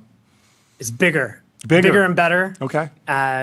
Jacob, Delian, Christian deserve a lot of credit. They built something that definitely exceeded my wildest expectations for them. I'm proud of them. They crushed it. And I got to say, you just had Casey Handmer on. Yeah. Casey is a Galaxy Brain. Yeah. We did our PhDs You guys together. were at Caltech together, right? Not just at Caltech. I mean, his now wife was my housemate for a couple of years. So anyways, he's a smart dude. He taught me a lot. Yeah. He's also a little eccentric. He loves doing night hikes, like literally when full moon. So I used to go hike up mountains with him. That's on brand for him. I buy that. Makes sense. He's like, there's actually no rules that say you can't hike at night. Yeah. Yeah, that was it was a good indoctrination for me in thinking out of the box. Yeah. Wait, aren't you a surfer? No, You're not a surfer? I grew up in a town where everyone surfs, but I was a computer nerd. Yeah. So yes, I can surf. Okay. But I can probably surf better than you guys. But shots fired. This guy's pro over here. But I'm horrible compared to the kids now I we grew have, up with. now we have to surf. We gotta have a surf off. Now we have to surf. We have to surf. Jordy takes a lot. I cannot surf. So on average, but I think Jordy's very serious. But night Trugan's surfing. also like 6'5", and so no, your limbs. Fake news. The fake news is coming out today. 6'8". 6'8". Let's keep it straight. 6'8". Oh, God. But who's counting? Okay, I want to get into mass drivers. And Elon, we watched his presentation on Saturday. I'm sure you did as well. Walk us through how you processed it. You came out with an essay that you said you edited for the first time. Okay. Walk us through your reaction and then how you've been processing the general response. Yeah, well, on the editing essay, which is obviously not the point, I started my UC college admissions essays that had an electronic deadline 2 hours before they were due, and single shot shipped it. My mom was standing over my shoulder, losing her mind. We talked about it yesterday. It's pretty funny. That's amazing. Look, mass drive on the moon, I know it sounds crazy, but I think it's kind of the inevitable evolution or the inevitable next step. It's not the final state, but it's the next step. And if you have Starship and if you have Optimus, with those two things, like if you have a lot of those things, I think that's basically having humans, digital, like synthetic humans you could put anywhere. The moon is a place. There's a lot of, raw materials there. And so if you can build a fab on Earth and the supply chain, you can build it on the moon with Optimus. And so, I mean, look, I think we're about to have both Starship and Optimus. So I think the mass drive on the moon is kind of inevitable just due to economics. Yeah. And I think I saw your amazing question, John, around when it will happen. Yeah. I can't tell you, like I would guess not within 15 years, but I think it will happen within 25. Yeah. That's sort of where I got. And I think it's almost uncharacteristic in Silicon Valley for founders to actually think in decades and propose anything more than 10 years Yeah, everyone's out. like, think in decades. But no one actually says, this is what I'm going to do in 20 years. No, not like that. No, not like that. Yeah, no. It's true. That's too ambitious. Yeah, and I think, I don't know, I came away from it being like, yeah, it is crazy. Yeah, it is decades away. But what better North Star to have than something that is actually life's work level mission that can go on, that's not just the same thing, that's not just the next iteration of what you've already built and you've done successfully. It's something completely net new that will take an incredible force of will. And so, I don't know, it is interesting to me, like how much can that philosophy scale to other founders? Like, I imagine that if a Series B founder came into your office and said, okay, I'm laying out this like 40-year timeline, you might be like, okay, like let's focus on just keeping the company alive for the next 2 years. But maybe we need more of that. I don't know. How do you think about it in terms of like just the founder psyche, where we are in this weird moment of like AI doing everything? Who knows what the next few years will look like that? Yeah. Like, how do you think about this scaling to just like the founders that you work with broadly? As you guys know, I jump around a lot. So just going back to the mass driver, sure. I'll just say one thing that I think people don't understand about it, that I was trying to make this point, I didn't make it very clearly. I think the single hardest thing we're about to have done, which is Starship and Optimus. Yeah. I think that what you actually build on the moon is not very hard. Like the mass driver itself is not very hard. Building fabs and the entire supply chain to do that is a lot of work, but we've done it on Earth. And so it's like, I think that we're about to having all the raw ingredients put together, and then it's just going to take a lot of time and effort to do it. But I think people are probably overestimating how much future difficulty is required and underestimating how much past difficulty we've already kind of surpassed. Yeah. So anyway, sorry, just had to make that point. Yeah. In terms of where we are, I wrote a hardware manifesto about 3.5 years ago that I sent internally at Sequoia. And I sent it probably to like 100 people in Silicon Valley, around then, but I never posted it publicly because it felt like there was too much alpha in it. And kind of it was kind of like a personal thing. Yeah, it's like trying to make money for my firm and my friends. Sure. Anyways, the core argument I made was a few things, but like I was trying to argue that in the case of Sequoia, 50-year-old firm at the time, now 54 years old, for the first 25 years of the firm, we made almost all of our money in hardware. For the last 25 years, we made almost all of our money in software. Yeah. I was trying to argue that I think the next 25 years, we're going to make our money in hardware again. Like something like AI is unbelievable, one of the biggest revolutions ever. But like literally in this essay, I said that I think a lot of the money in AI will be made at the hardware layer. And as we enter kind of a world where digital intelligence is abundant before physical intelligence, like my personal forecast is I think the abundance of digital intelligence is about 10 years ahead of physical intelligence, not in terms of like the state of the art of what it can do, but in terms of the full rollout, like the total deployment, or as Dario would say, the diffusion rate. Sure. And so I think there's like this 10-year moment where hardware is not commodified at all, and software kind of will be. And a couple of the other points I made, one is that if you just think logically, every software revolution is preceded by a hardware revolution. Like to have the iOS, App Store that enabled Uber and DoorDash and all these great companies, you needed to have the iPhone. Yeah. The iPhone took 20 years of, you needed Qualcomm, you needed Broadcom, you needed, fiber layouts, you needed 4G, you needed, CPUs getting smaller and touchscreen, you need battery density getting better, etc. This is true for any software revolution. Literally by definition is preceded by a hardware revolution. Mm-hmm. And this AI revolution, like we're seeing what it can do from the software layer, but it's still limited by hardware. Mm-hmm. I think that's like at least 10 more years. And then when you go beyond that, like I think we're kind of next point is I think we're entering like a phase transition where the hardware we were doing for a long time was kind of all following Moore's law. It was all like the branching out of this decision in the mid 1950s to go all in on the silicon supply chain. And that has created magic.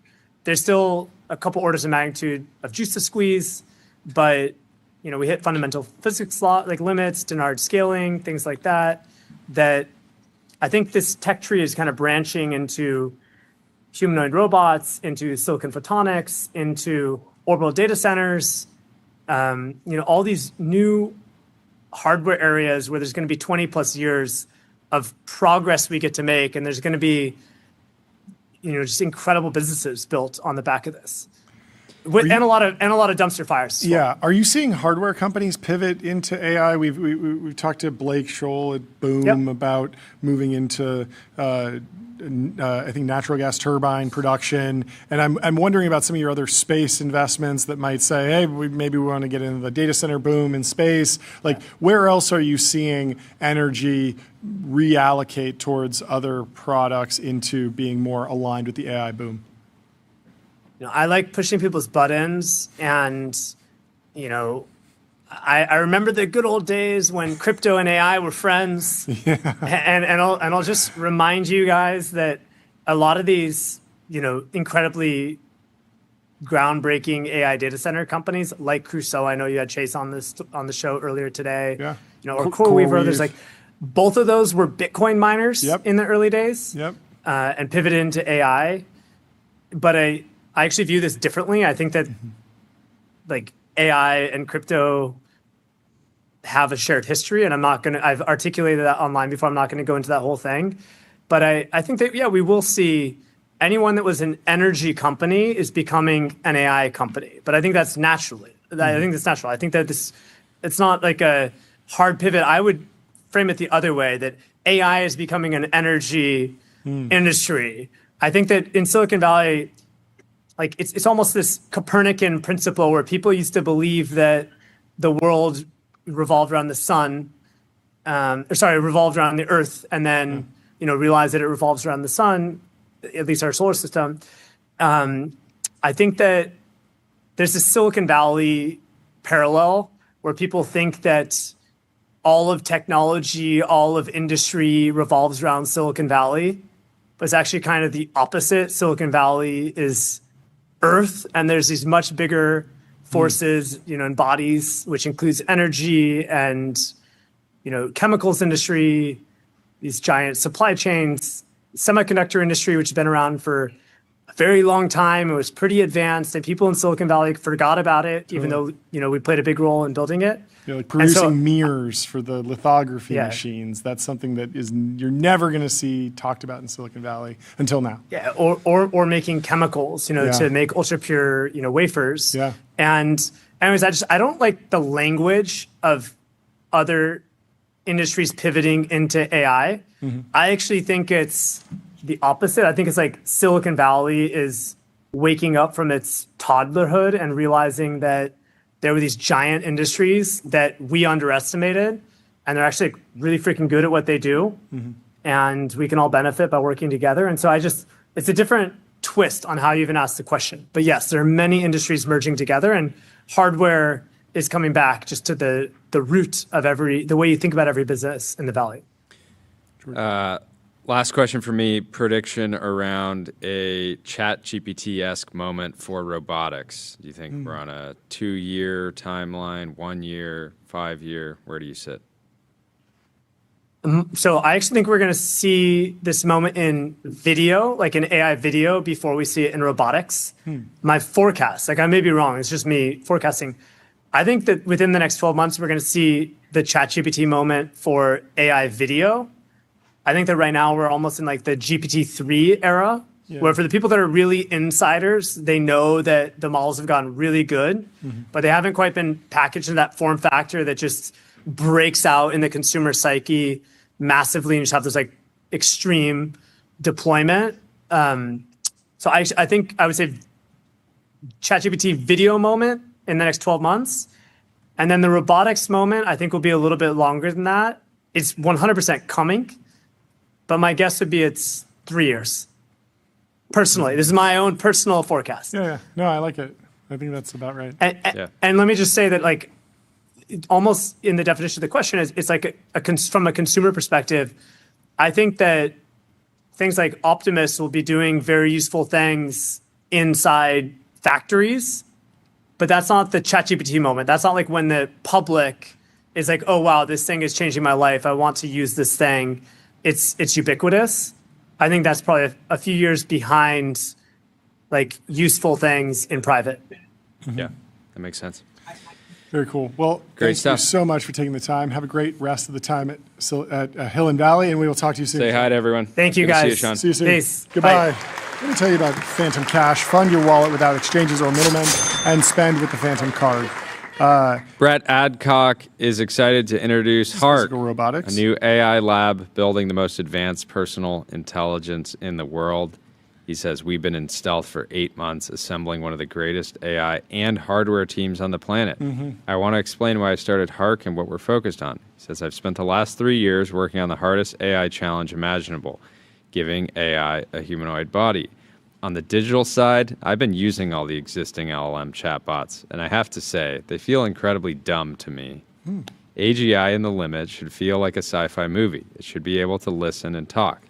It should have persistent memory and be highly personalized. It should see and touch the world, but we're far from this today. We're crafting a new interface to AGI, intelligence that lets you offload your mental workload into a system that begins to think like you, and sometimes, John, ahead of you. We've started HARK with one goal, advanced personal intelligence, paired with next-gen hardware designed to serve as a universal interface between humans and machines. Did they launch a model? Like, can you actually? Oh, you can request access.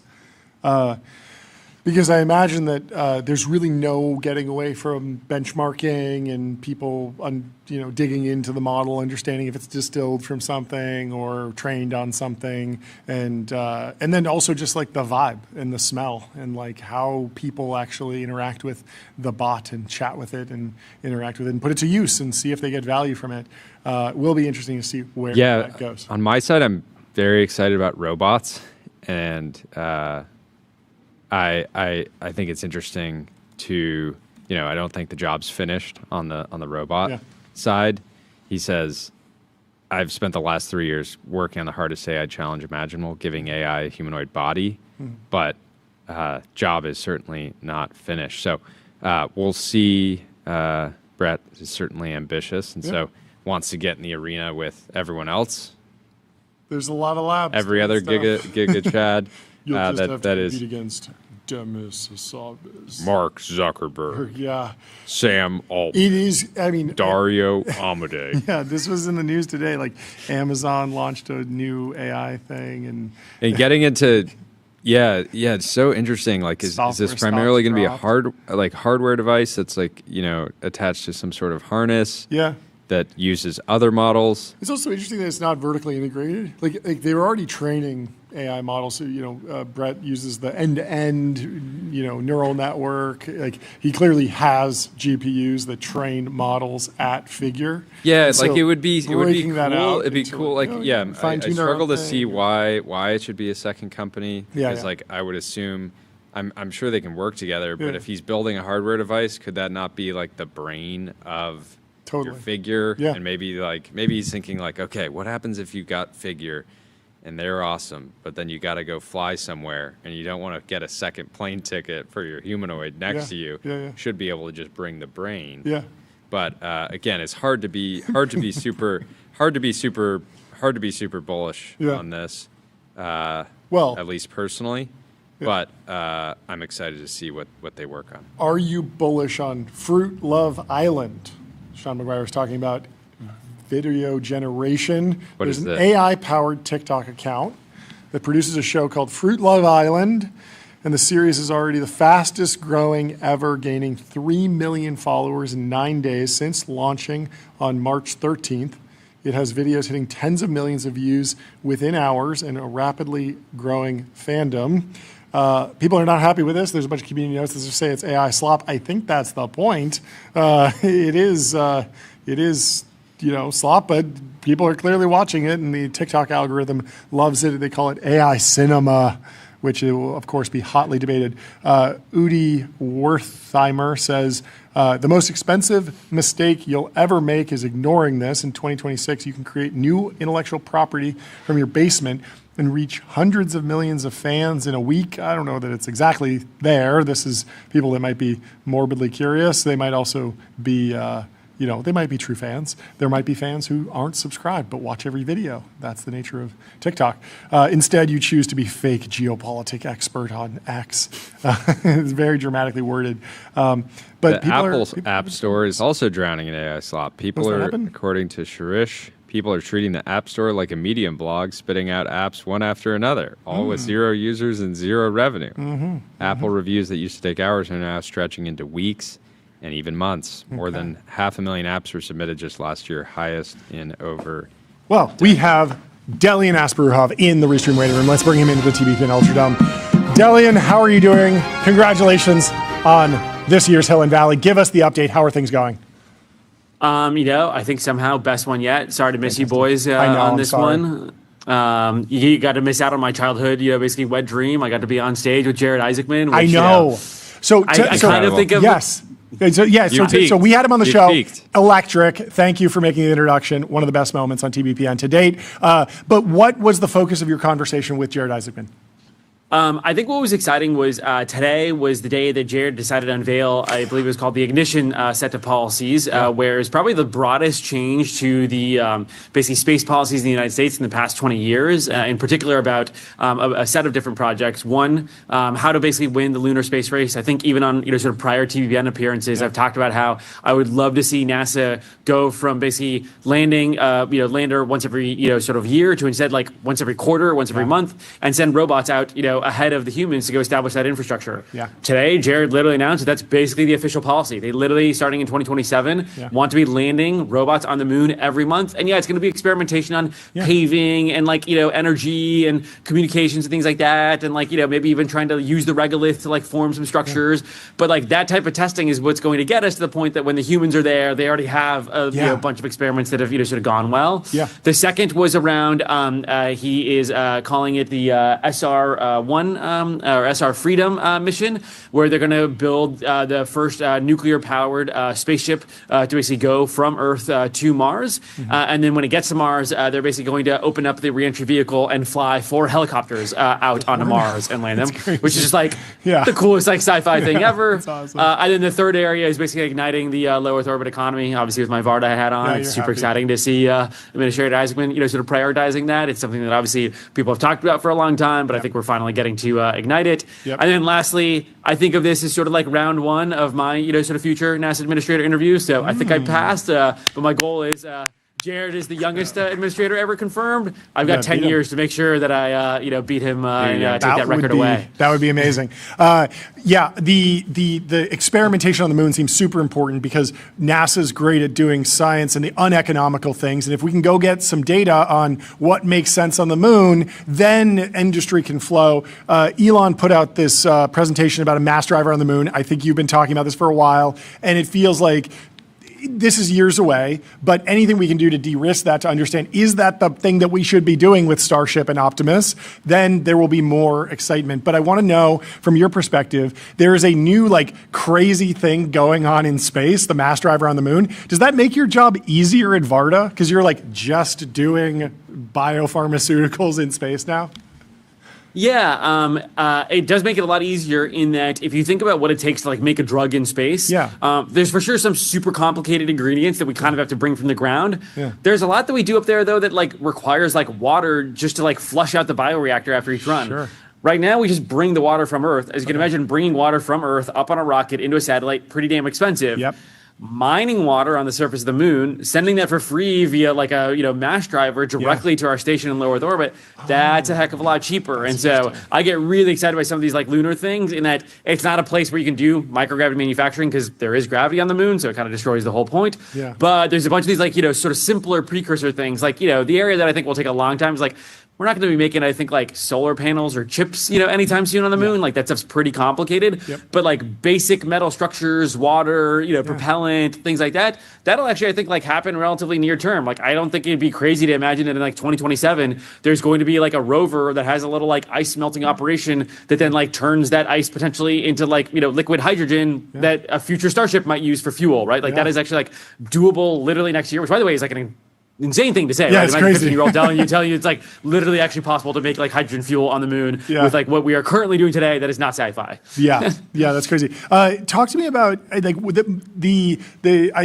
it was really fun investigating the mass driver. Is it 15 years? Is it 10? Is it 20? Whatever. But it's just cool to hear someone 500 maybe, who knows? But it's just cool to see an entrepreneur that everyone knows actually think in decades. And I'm wondering about, first off, do you think about Varda on those terms? Do you think about what will you be doing in 20 years? And then sort of in the advice for founders, VC hat, there are risks to going out there on a ledge and standing on stage and saying, I'm going to do this in 20 years. And everyone's like, yeah, it's sci-fi. He's just trying to pump or whatever. Talk to me about how you process thinking really long-term and then actually sharing that with your investors, your community, your customers, the world, et cetera.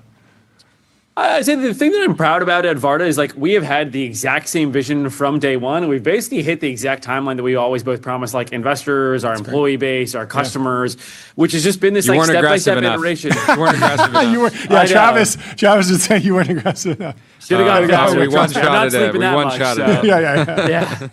Anyway, so you've been on track. Yeah, our 20-year vision was always we want to create the first industrial outpost in low Earth orbit. The reason being that we believe that it's going to be the invisible hand that lifts humanity off the surface of the planet, not just bigger rockets and exploration budgets. But we've taken a very pragmatic step-by-step approach, which isn't let's go launch the industrial station from day one. It's go do these sort of proof point missions, start to get revenue flowing through the system, get pharmaceutical customers on board. I'm super excited to say, can't announce the name today, but within the next week, we are going to be announcing that Varda now has a publicly traded pharmaceutical client where we're going to be regularly producing drugs for them in space, and they're a tens of billions, massive, sort of corporation. Let's bang the gong. Congratulations. Preemptive gong. Whoa. Bang, bang, bang. I mean, and I see that as that's the starting line. Yeah. You know what I mean? When you talk about a 20-year-long vision, it's it's been 5.5 years to get to this point. The whole point of starting Varda was that we would actually go make space drugs for drug developers. We're finally there. We've got the first handful of those, but we still have a long ways to go. There are plenty of software companies that get 5.5 years in. They've literally basically built the entire product in that space and they're coasting on it for the rest of their lives. We literally have just gotten to the starting line. We have made our V0.5 of the product. Yeah. We've laid out to all of our sort of employees and customers and investors what V1 through V20 look like, and we know what they look like. It's just you can't just skip to V20. You have to go one step along the way. Next version, right now we've got these satellites with pods. By the way, 5 feet to the side of me, we've got actually a flown reentry vehicle here at Hill Valley, which is pretty cool. Love it. Next version is going to look like sort of mini space planes, bigger bioreactors, and so cool, very cool.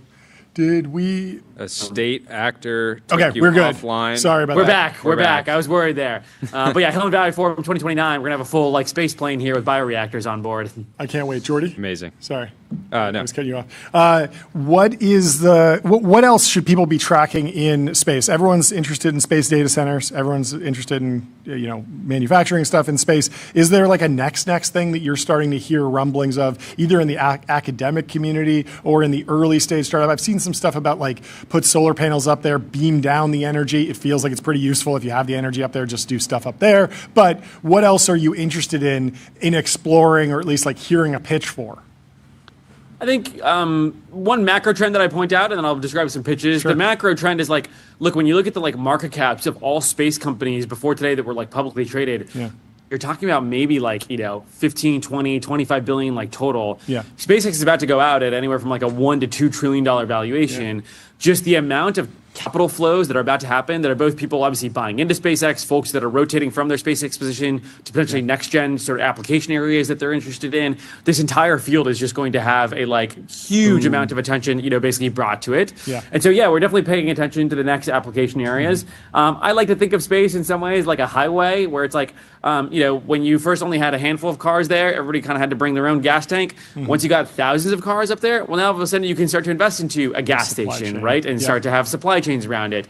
Heck, even there's people starting to think about not just beaming solar power down to the earth, but also beaming solar power to other satellites. And so you start to think about what do power utilities look like? Yeah. You have folks like Bridget Mendler at Northwood that are thinking about, okay, Starlink provides internet to everybody on the ground, but at Varda, we don't have internet on our satellite. We get to talk to it for 15, 30 minutes once every 3.5 hours. Yeah. Bridget Mendler is hopefully going to make it so that I have 24/7 internet basically in space and can talk to my satellite whenever. And so I think we think about these things as sort of there's layers of infrastructure, and as you build up each layer, reusable rockets, space factories, gas stations, ground stations, now you start to get to do the application layers on top of those. And so I look forward to, I think one day you'll see Founders Fund lead around in a lunar ice mining operation. I don't think, we're quite ready for that in terms of all the infrastructure, but I also don't think that's 10 years away. I would bet that in the next 5 years, we lead a $10+ million financing round into a lunar ice mining operation. I can't wait for it. There's also a satellite bus company that you invested in. How are they doing?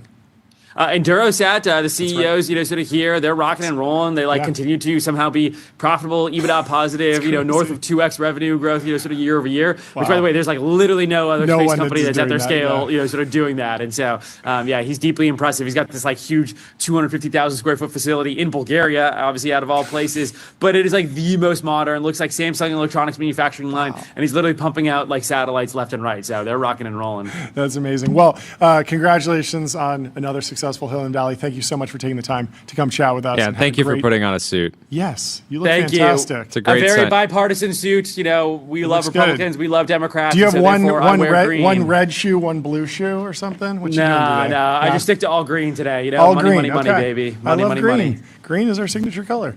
Well, thank you so much. Fantastic. Have a great rest of your day. We'll talk to you soon. Goodbye. Talk to you soon, boys. Bye. Let me tell you about Cisco. Unlock critical infrastructure for the AI era. You can unlock seamless real-time experiences and new value with Cisco. And let me also tell you about Railway. Railway is the all-in-one intelligent cloud provider. Use your favorite agent to deploy web apps, servers, databases, and more, while Railway automatically takes care of scaling, monitoring, and security. Our last guest is Zach Dell from Base Power. We're very excited to talk to him. I believe he's getting set up, so we will bring him in just a few minutes, but stay with us, stay tuned. Because breaking news is that Sora, from the Sora account, we are saying goodbye to Sora. To everyone who created with Sora, shared it, and built community around it. Thank you. What you made with Sora mattered, and we know this news is disappointing. We'll share more soon, including timelines for the app and API and details on preserving your work. The Sora team.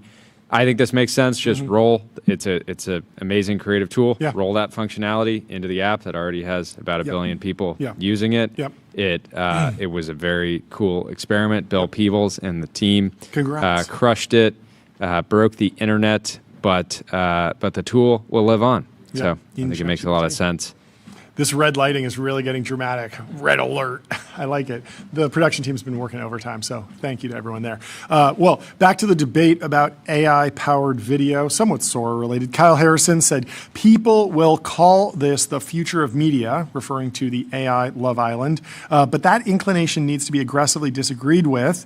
Content creators will fill the market. Don't push to stop creation from trending towards slop. Push to lift the global conscious to be hungry for more than slop. And Olivia Moore from Andreessen Horowitz pushes back, says, going to respectfully disagree with Kyle on this one. There's a lot of AI slop out there, but this series has consistent characters, a coherent and entertaining narrative, and real creative production. In my opinion, you could argue that the human Love Island is more slop than this. So there's a debate over which is sloppier, the AI Love Island or the real Love Island. We'll let you be the judge. But we have Zach Dell from Base Power in the Restream waiting room. Let's bring him into the TBPN Ultra Room. Zach, how are you doing?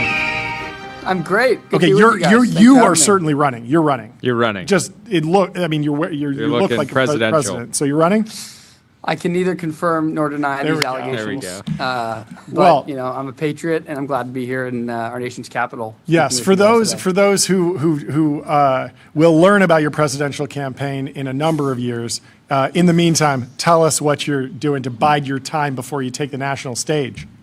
I'm the co-founder and CEO of Base Power, and we are a vertically integrated technology company working to provide more affordable and reliable power to the country. So we build power plants out of batteries and software, and we do it in the deregulated competitive markets in Texas and soon in other parts of the country, and also in the regulated markets for utilities. Okay, and what's the shape of the business? Because I'm familiar with energy products, battery storage that can go on a single-family home, and then obviously there's a massive data center boom, and people need gigawatts and gigawatts of electricity stored.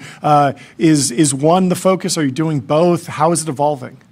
It's a great question. So our product today is electricity for homeowners. So you sign up with Base, and we sell you power. We install a battery on your home that serves the grid when the grid's up and running. And when the grid goes out, you get that battery to back up your home. So you get all the benefits of home backup without the high upfront cost of a home battery or a home generator. And then we're able to save you on the order of 10 to 15% on your electricity bill. Now, we also build battery deployments or distributed power plants in the regulated utility parts of the market. So in those parts of the market, we're actually not your utility. We build a power plant for the utility. So we say, hey, utility, you'd like a power plant, 10 megawatts, 20 megawatts, 100 megawatts. We'll go build that power plant for you faster and cheaper than you could otherwise build a gas plant or a coal plant or a utility scale battery plant. And then we'll give you the keys to that power plant. Now, the interesting thing is we can actually use this capacity to accelerate the AI infrastructure build out. So we can deploy batteries around data centers, discharge those batteries in peak hours when data centers are pulling power, offset the load of the data center, and add headroom to the system so we can deploy more compute on the existing system. And how should I think about the path to like the gigawatt scale? You see these numbers around every AI company. I imagine, it's a young company, you're growing very fast, but how are you thinking about getting to, data center scale? It feels like an entirely new challenge compared to home power, but maybe I just have the scale wrong.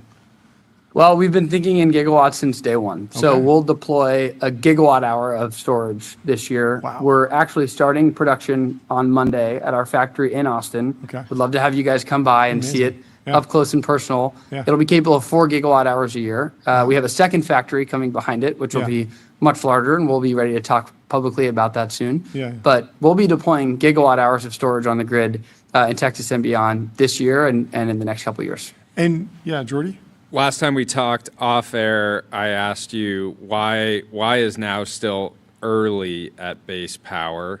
You gave an amazing answer. I wanted to ask you live so everyone else could hear it. Well, we are in the middle of a paradigm shift in the energy industry, and the last 50 years of energy have really been defined by coal and natural gas. And we believe the next 50 years are going to be defined by solar and storage.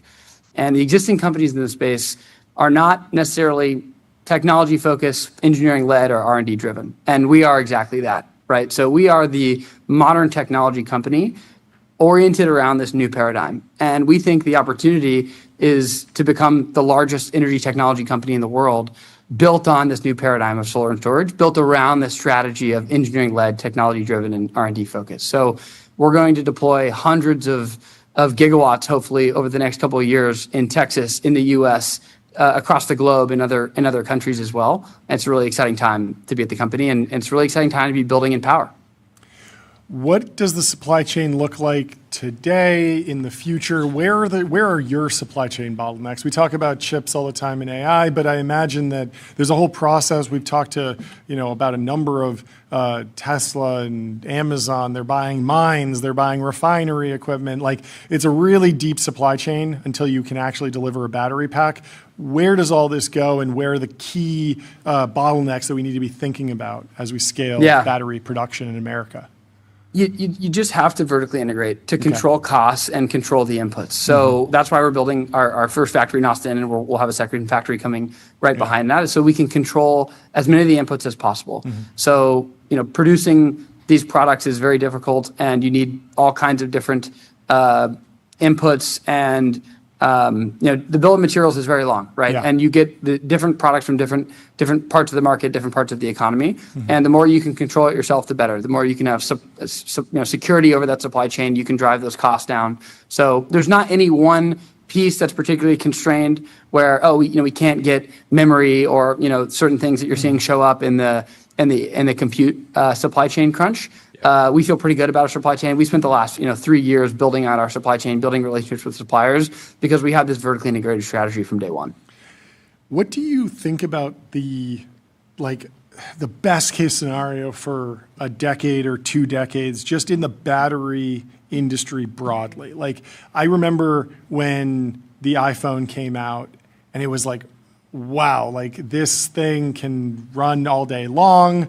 It's been 20 years. It still has about a 1-day battery. I know that we're doing more with it. We're drawing more energy. But is there some sort of breakthrough that's maybe deeper in the academic literature that you think could unlock, like, the 1-week-long iPhone battery or something like that? I don't even know if we demand that, because we just charge them every night. But, like, is there something that we can do to get on, like, a Moore's Law type of curve for battery storage capacity, or is it purely just production cost for the current energy densities?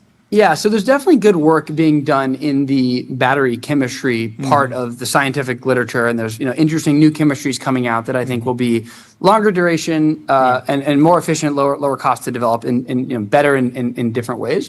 The reality is LFP technology, which has kind of emerged as the dominant technology, lithium iron phosphate, is really performant. And the reality is the cost to deploy a battery is mostly not the cell. It's kind of everything above the cell. It's the pack and the power electronics and the deployments and the customer acquisition and the maintenance and all the things around it. And so, to drive down the landed cost of power, to deliver low cost capacity quickly, which is our mission at the company, why we exist and what we think it will take to win in this industry, you have to do everything well. Right? You have to build the brand, you have to have the deployments, you have to be able to do manufacturing, logistics, warehousing. You need to be able to understand the policy implications. You have to build the software to interface with the wholesale market. So you really have to build this vertically integrated company to drive costs down at the system level. And I don't think it's going to be, a whiz-bang breakthrough in new physics that's going to break open the industry. It's going to be a company that comes in and innovates on all different parts of the stack and wins kind of at the system level. If you do that, will you be able to supply electric batteries to cars? We're not really focused on the auto value chain today. We think that's pretty well served. Why is that? Is there something fundamentally different about, because I imagine you just take a battery pack that's on the side of the house and strap some wheels to it and you're good to go. But it's obviously more complicated. But help me understand, is that just more competitive because there's more suppliers, or it's more deeply integrated, would require different machinery to actually produce the batteries at a certain size? Our mission as a company is to make energy affordable and reliable, increase energy abundance in the country and eventually across the globe for humanity. And building cars doesn't really further that mission. So that's not really where we're focused. Yeah, that makes sense. A lot of talk around energy costs and data centers. There's obviously a bunch of data centers in Texas. Are any of the markets that base power is in dealing with any of these dynamics? What are you seeing? What are you seeing actually on the ground? Yeah, I mean, there's a massive data center build out basically anywhere where there is fiber, power, and land. And Dallas has emerged as, I think, the second largest data center destination behind Northern Virginia in the country. That's obviously a core market of ours, and we are working with data center developers in the state and also in other states outside of Texas on solutions whereby we can accelerate interconnection of AI data centers by deploying distributed batteries around those data centers. So massive AI build out. There are tons of people I'm sure who've come on the show who are, know more and are more well versed in the data infrastructure build out than I am. But if I was a betting man, I would say I'm quite long compute. And I think, the compute wave that's coming is not a wave, it's a tsunami. And it's going to, not slow down anytime soon. What's the shape of your workforce? What are you hiring for? How much of it is blue collar, white collar, some sort of hybrid? What does Base Power look like in a few years? Yeah, we're hiring software engineers, electrical engineers, mechanical engineers, folks, in accounting, in finance, in business operations, deal guys, idea guys, everything. We got room for you guys. We're looking for people who can communicate, creatives. We're building a vertically integrated technology company, and we genuinely believe it can be one of the largest companies in the world. And to do that, we're going to have a really compelling consumer brand, a manufacturing organization, a design engineering organization, a deployments organization. So yes, we're hiring tons of electricians. We're hiring warehouse technicians. It's going to take a village, and it's really one of the most fun parts of the job. We've got, I think, one of the best teams in technology, and it's a lot of fun to work with them. Yeah, I can't wait to visit. Yeah. What has it you'll been be our first like stop in, building a company in Texas? That's my last question.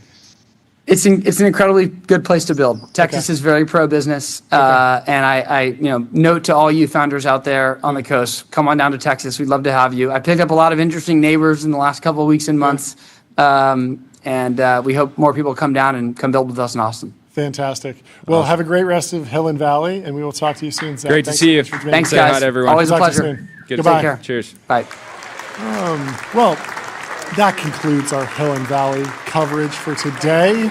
I got a great post from Gary Tan that we can cap the show off with. He says, "I guess the amazing thing that my haters don't understand is you have no idea how much I eat your hate for breakfast. I am uniquely a person who is driven by all the energy you give me in particular." Love it. Love it. Prime Agent says, I like funny G-Stack Gary better than M&M Gary. This is fantastic. And congrats to Gary Tan on another YC Demo Day, which happened today. We're going to be recapping it with him and some other folks from YC over the coming days and reviewing the companies that come out of that batch. I saw some news from some folks who are writing checks and investing in some companies. There's a lot of exciting stuff coming out of YC Demo Day 2026. And we'll end the show with a note from Naval. He says, a lot of software is about to get a lot better right before it becomes unnecessary. Interesting. What does he mean by this? Who knows? Who knows? We'll But let it's you provocative. figure it out. We'll let you figure it out. Well, thank you for tuning in. Leave us 5 stars on Apple Podcasts and Spotify. Sign up for our newsletter at tbpn.com, and we will see you tomorrow at 11 a.m. sharp Pacific time. Throw some flashbangs. We love you. Get ready. See you tomorrow. Goodbye.